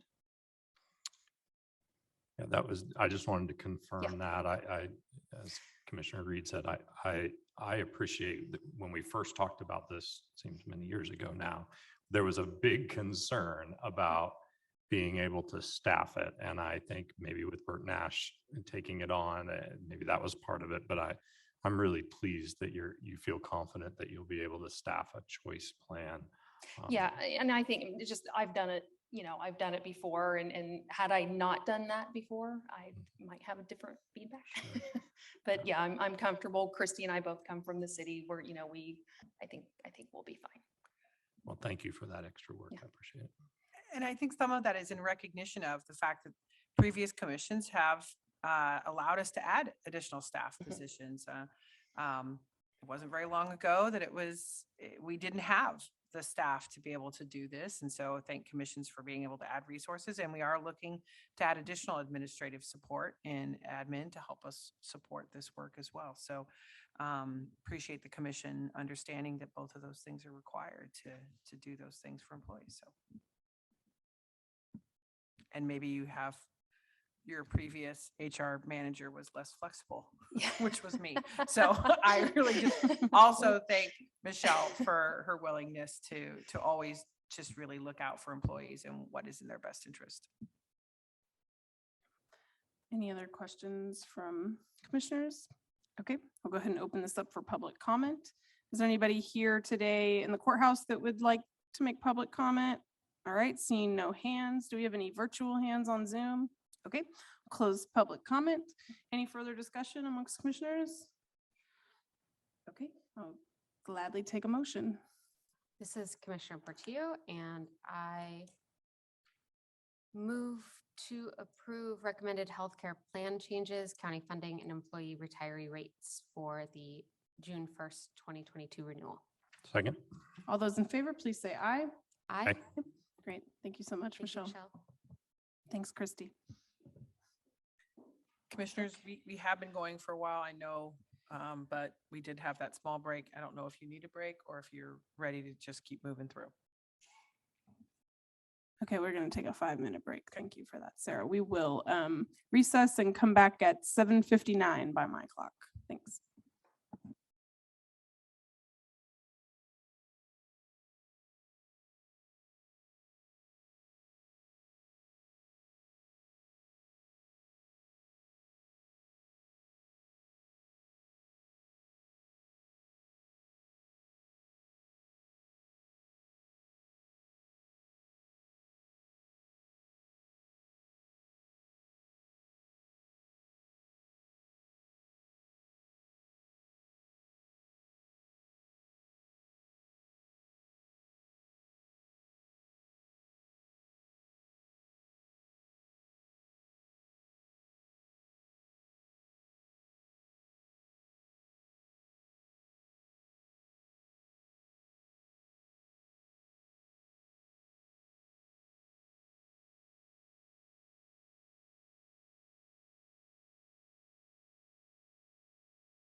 Okay, we are all back. Thank you for that break. We are at item 3.6, a presentation from the planning department. Mary, welcome. Good evening, Mary Miller, planner. This is a request to initiate a text amendment, and this is a follow-up to a text amendment we did last year to the subdivision regulations. The text amendment limited the amount of divisions that are possible in the urban growth area. And as we went to the subdivision text amendment, we mentioned that as a follow-up, we'll have to revise the zoning regulations because the subdivision regulations were revised to not permit cluster certificates of surveys in the CP district any longer in the urban growth area, except areas that were already zoned CP could go ahead and divide through a certificate of survey or a plat. So they didn't lose their development rights, but no new land divisions, no new properties could be zoned CP. So as a follow-up, we need to change the zoning regulations just to note that there are no new rezonings possible to the CP district. So this is just implementing the changes we made with the subdivision regulations last year. And so the request is for the county commission to initiate the text amendment. If it's initiated, then staff will look through the zoning regulations and make the changes. I think this will be a very minor change. We'll be back to you very quickly. It'll go to the planning commission for a recommendation, and then it will come back to you for consideration, and we'll bring a resolution if it's approved. And so that's a very brief presentation, but basically we're just requesting that you initiate the text amendment, and then we'll get started on it and bring that back. Thank you, Mary. I appreciate your very brief presentation also this evening. That was a fantastic overview. I don't have any questions. Seeing no questions from commissioners, I'll open it up for public comment. Do we have any public comment on this agenda item? Seeing none in the courthouse, double check online. Okay, I'm seeing no's. I'll bring this back for discussion and a motion. I'll make a motion to initiate a text amendment to reside in the zoning land use regulations for the unincorporated territory of Douglas County, Kansas, as needed to implement the Lawrence Urban Growth Area Growth Management measures added to the subdivision regulations with text amended TA 21-00107. Second. All those in favor, please say aye. Aye. Thank you, Mary. Okay. That might be the fastest agenda item we've ever had in history of meetings, I think. Item 3.7, our last regular business agenda item, is about a temporary business use permit. Sarah, are you going to present for us? Actually, commissioners, Carl Bauer, our new county planner, is here to present this item. Carl? You're muted. There we go. Thank you, Sarah. Yes, so this is a temporary business use application from Douglas County Public Works to relocate the Vinland recycling facility. We've received a number of complaints about the previous facility, and it was recently closed down because of trash blowing around, illegal dumping. So this relocation is to a different location in the Vinland area. It's to a site that's currently owned by the county and used as a public works site. So a lot of the issues that have been experienced by the other recycling collection facility will be mitigated here because it's a county-owned property. County staff will be monitoring it more often. It will be fenced. We have received some public comments on this item, one from the church next door to this property. They aren't exactly opposed to it, but they wanted to know about the fencing, and I did ask about the fencing. It's a 6-foot high chain link fence with slats in it, and we did receive another public comment that should be included within your packet that was more firmly opposed to it, and that was by a Vinland resident. So I can scroll down and show you the site plan here. So this is the site. You see the church on the west side right there.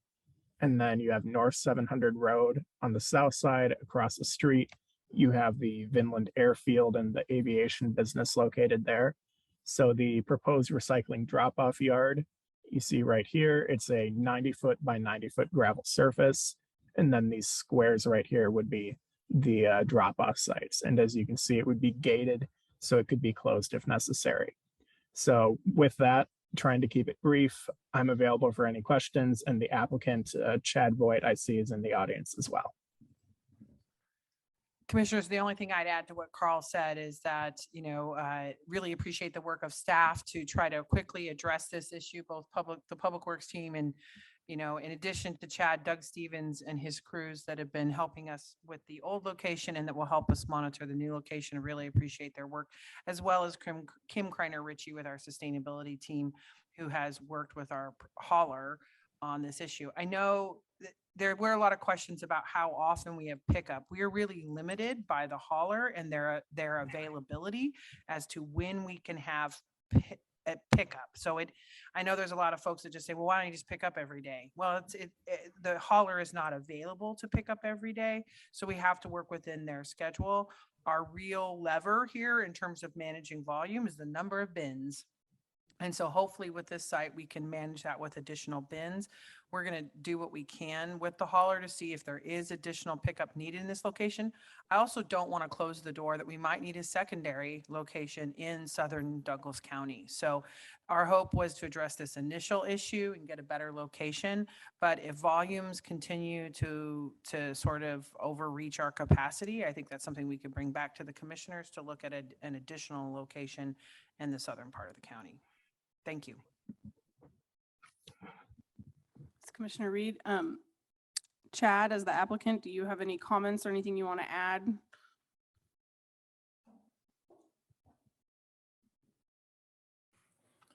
Thanks. So we looked in the area for other county properties, and it was very interesting that this is our salt storage yard. It's kind of a small lot. It's the only county property within maybe an 8 or 10 mile radius down that way. And so, looking at maybe another site or other options was really limited. We're giving up a little bit here. We've got a lot of materials stored out there right now. Honestly, some of those should have been cleaned up, and we're working on that anyway. But there are times when we do need to store materials there, and we're going to be a little pinched by that. So just kind of thinking long term, this is a good solution now, and we'll make it work. We did commit to putting vinyl slats in the fencing facing the church. Saw that immediately as an issue, and want to try to be good neighbors and clean that site up a little bit. This site will function, I think, better than where we were before with recycling. That was on a township road behind another business, and it was out of sight and kind of out of mind. This public works site is more centrally located to an intersection of the two county routes, highly visible. Obviously, our folks will be coming and going more often, so we'll try to do some monitoring and keep up on things. We're thinking about putting a camera up. The site honestly is being used heavily by a lot of folks that maybe should have their own recycling collection service, and that's going to be an issue that maybe we should address over time. But this is a good solution for now. This is a temporary business use permit. We want to see how this goes and maybe come back for a permanent CUP and work from there. Thank you, Chad.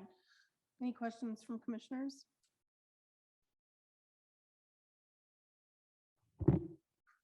Chad, there was some public comment around pick up and drop off, and Sarah indicated that. Would we think that the hauler will pick up on Sundays? No. No. Okay. It is, we have talked about a potential weekend pickup, a Saturday pickup.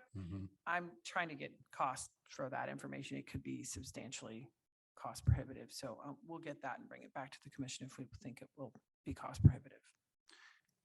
I'm assuming the Sunday question was about the church and there. not wanting a weekend pickup, not No. encouraging weekend pickup, the other way around. No, we would not have a Sunday pickup and interfere with the church service in any way.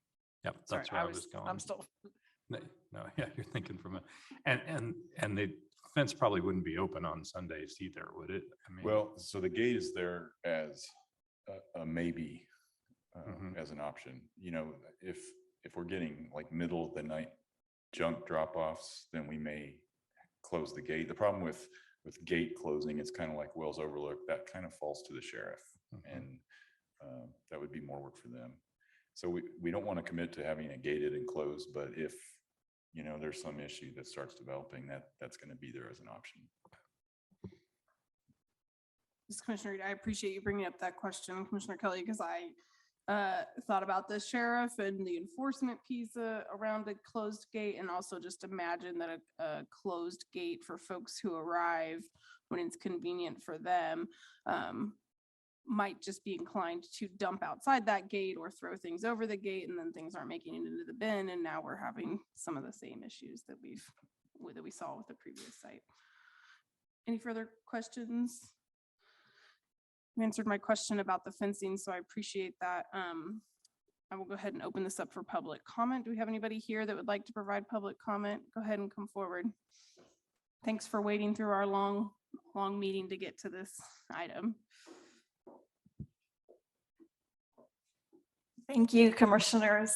And one thing we might want to address in a different forum is the benches. They're pretty hard for 2 hours.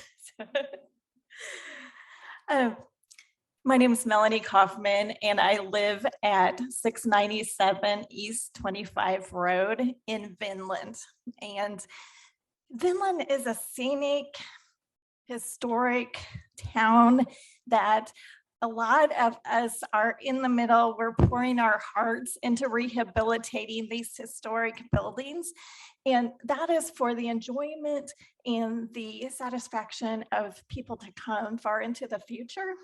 And there's that strip of those buildings and buildings in the surrounding areas. I live in the Vinland Presbyterian Church, the old Presbyterian Church. It's on the National Register of Historic Places. There are 4 other buildings in the immediate area who are also on the National Register. So pretty historic significance. The church that I'm sure made comment is also a historic church. There's also the central phone office on the other side of the proposed location.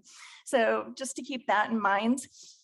The former recycling center, as was mentioned, was shut down because of multiple problems, multiple issues. And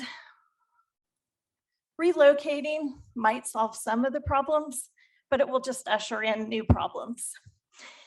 And the church has addressed some of the questions I've heard, the noise of the trucks. The questions have been answered about maybe no pickup on Sunday morning. Is there going to be a loud drop off on Sunday morning? What about funerals? What about other times when the church is in session? Those are a few concerns. There's no restriction that I've seen in the proposal about what type of recycling. Is it going to include glass in the future? Glass dumped into those bins? Sounds like a car accident. It's very disturbing. I wouldn't want that noise. I'm sure I could hear that noise at my house, and that's a concern. You addressed the concern of the fence. If the fence would have really solved the problem of trash being blown out though, wouldn't a fence have been constructed at the old site? There in fact was a chain link fence. It was probably a 4-foot high chain link fence at the old site onto surrounding the 2, not the whole perimeter, but just 2 sides. So I'm not sure that the fence will solve the problem of the wind blowing trash out into neighboring areas. It's also located near the end of a runway. So air turbulence, what effect does that have on trash? I don't know. The multiple cases of illegal dumping that we've heard, there have been some solutions for that. There's been proposed camera. What about monitoring of that? And the safety issue of just people congregating in that area. I've seen on Facebook that the church is actually a site for people to meet, to drop off, to make trades, to, Craigslist or whatever. Is this going to be a more convenient site? I kind of worry about safety issues with this. I don't think the illegal behavior dumping problem will be solved just because locations moved. It might even make it more convenient for people. So my concerns are the visual detraction of the scenic panoramic area of Vinland. I mean, let's face it, this is trash that we're talking about. Even though the destination is to be recycled, it's discarded items. So making a trash area in the entrance where we drive into Vinland is a concern. The noise of the trash trucks removing the trash is a concern. Noise of people dumping trash into them, as I've addressed. The glass recycling is a big issue, even though we don't have glass right now. I would like to not have glass recycling at that location in the future. The windblown trash is another concern, the safety concerns that I've talked about, disrespecting an active church that's trying to function. I've talked about the illegal dumping, concerns about that at the end of an airport runway. So the former recycling site, it actually started as a pilot with 1 to 2 bins and 1 pickup, once a week pickup. And it's grown. In 7 years, it's grown to like, I think 8 to 10 bins at the last location and 2 pickups a week. So you can project into the future its popularity. It can only expand from here. So in conclusion, the demand for recycling in Vinland has been very used, and it's actually overrun our little town. The majority of people who use the facility are actually from Baldwin and the surrounding areas. So they have, as mentioned, some of them already have access to a suitable recycling alternative. And there's no real requirement that recycling have to be placed in Vinland. It's a nicety, not a necessity. There are, the behavior problems. So I would just like to say that I think there would be more issues ushered in with this, and maybe an alternative location other than Vinland would be a suitable thing to look into. So thank you. Thank you for coming and thank you for your comments. Is there anybody else here who would like to make public comment on this agenda item? Okay. Anybody online that has their hand raised? Yes, okay. Our first public comment comes from Kathy Dwiggins. Kathy, you can unmute and offer your public comment.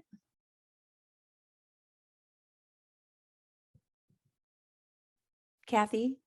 Yes, okay, unmute and start the video. All right. It's actually Ray Wilbur who's commenting. My name is Ray Wilbur, 502 East 1600 Road. My wife Kathy and I own property in Vinland and have worked on almost all of the historical buildings there. Our main concern is management and just wonder how that, what does monitoring mean? Is there actually somebody's going to patrol it on a regular basis? Is the county going to do that? Do they clean up around the site? How does that work? Cameras might seem like a good idea, but ultimately I think a larger site and more sites is probably going to be necessary in the future. But we do appreciate the opportunity to have recycling, and we use it. I think that's my comment. Thank you very much. Thank you for your work.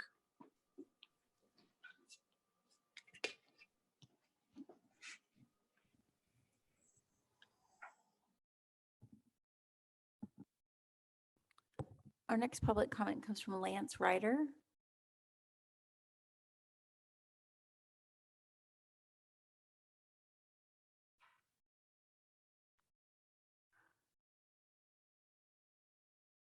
Lance, you can unmute and offer your public comment. Yes, my name is Lance Ryder. I'm here to represent Ken E. Martin Revocable Trust. 724 East 1700 Road. I am the durable power of attorney for that trust. Mr. Martin, that property is the north boundary of the area. He has no objections to the relocation. His questions are, as the site is prepared, he is curious about how much of the property line is going to be cleared, and any trees or anything that straddle the property line. He would like the county to know he is perfectly fine with those being removed and cleared. He also is perfectly fine should the property fence need to be replaced. The only area of concern on that property line fence is one of the neighbors' patent on the east. That intersection where the patent property, the Martin Trust, and the county property come together is, I guess, only been remarked correctly by a fence post recently. The patent property was inadvertently mismarked and a secondary fence installed. That became an issue during the trust process, but it's been corrected. But that's his only questions and concerns, and wanted to express that he has no problems with this being permitted and continuing, and no problems with any removal or clearing of the area and rebuilding of that property line fence.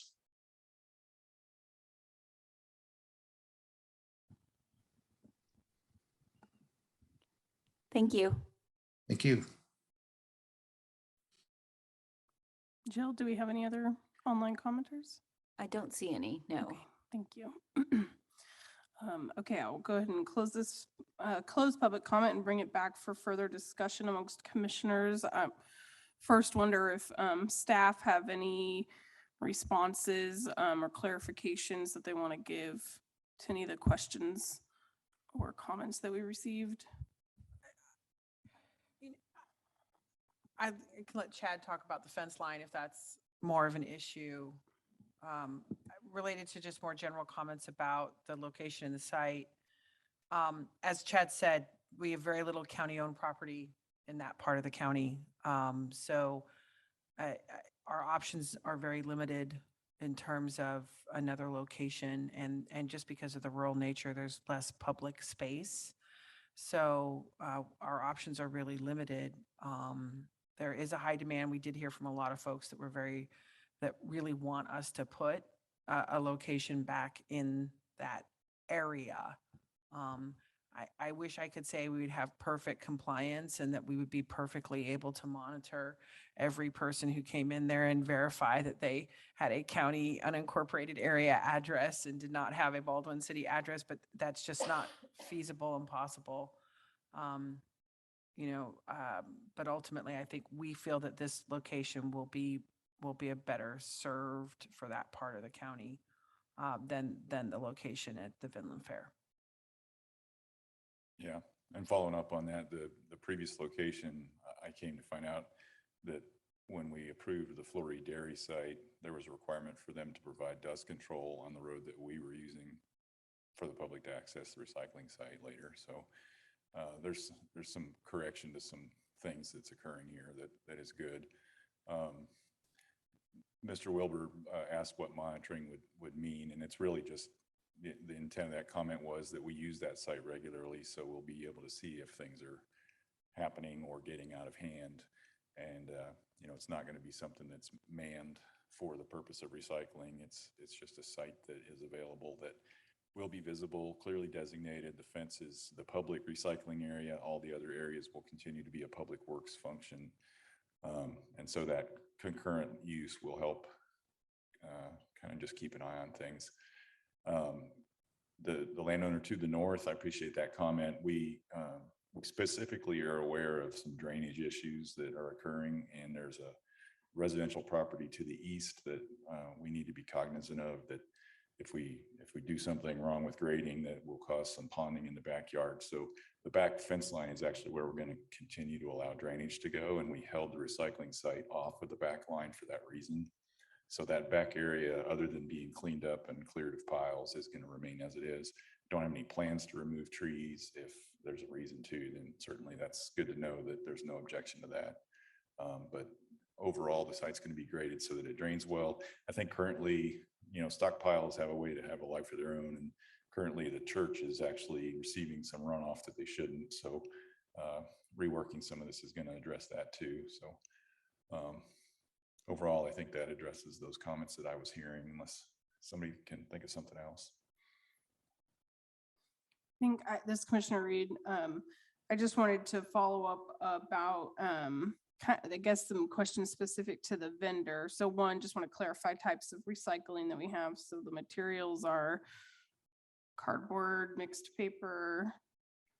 It's the full recycling. Everything list. except glass, is that right? Okay, and that's based on what the vendor processes, right? Correct. Okay. So any changes to that in the future would be based on, I don't know why the vendor's name is escaping me. Honey but, Creek. Honey Creek, thank you.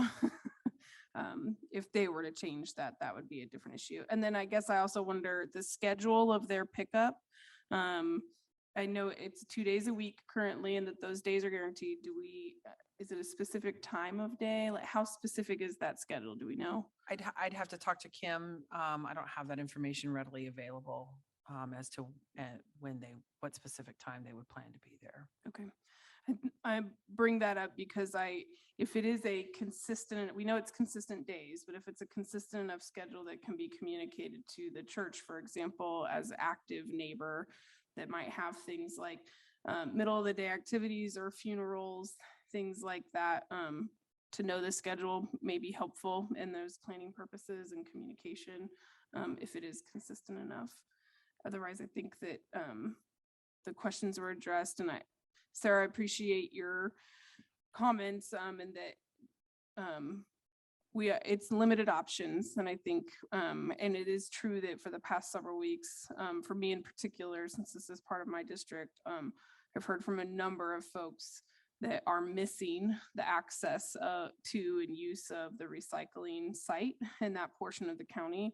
I learned through this process that it is the most heavily used site in the collection of sites that we have scattered around the unincorporated area.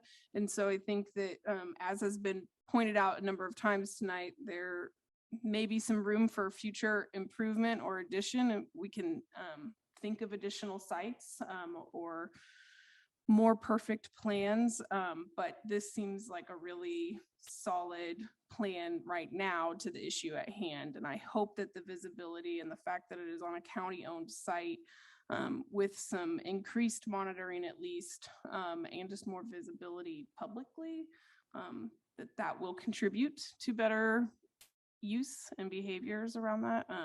Obviously, we can't solve for that completely, but I hope that it will make a difference. Any further comments or points of clarification from commissioners? This is Commissioner Portillo. I do just recognize that it is hard to find county land in the rural areas of our county. And so I really appreciate all the work that staff has put into this. And I recognize that this is a service that our community is missing out on. So I'm excited to see it move forward. Thank you.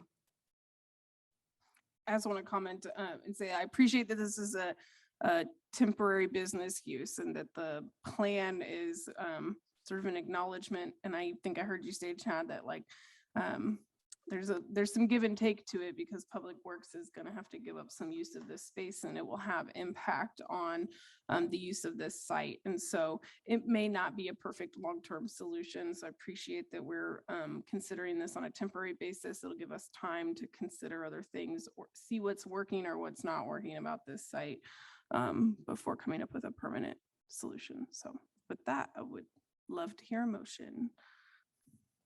This is Commissioner Portillo. I move to approve a temporary business use application from Douglas County Public Works to allow the relocation of Inland Recycling Collection Center. All those in favor? Oh, I'm sorry. Second. All those in favor, please say aye. Aye. Aye. Thank you. Thanks, Chad. Okay, that closes our regular business agenda items. We'll move on to appointments. If we have any ready for this evening. I don't believe we do. So do we want to talk about Bert Nash? You want to give us an update on that, Sarah, a little bit? So commissioners, we've done some digging on to the current status of our Bert Nash appointments. We do have two that are up for reappointment. One of those appointments, Clay Britton, is eligible for reappointment. The other slot was filled by Steve Sprickle, who left our community about a year ago, and Bert Nash temporarily filled that position, and the county was not engaged in that temporary filling. So we do have consensus now that term ends in April. So the commission can decide who it wants to fill the new term. And I believe those resumes have been forwarded to you. Did we get Clay Britton's resume? I did not. I Okay. don't have his, since it's a reappointment. Sometimes I don't Right. always get them on a reappointment, but I can certainly reach out to him if that's what the commission wants to do. So commissioners, I know both of those people. I've worked on the planning commission with both of them and they're excellent. I can tell you, Clay Britton used to work in the governor's office and now works for Blue Cross Blue Shield. Bruce Lease is our smart, I can't remember. Smart Recovery. Smart Recovery. It's late.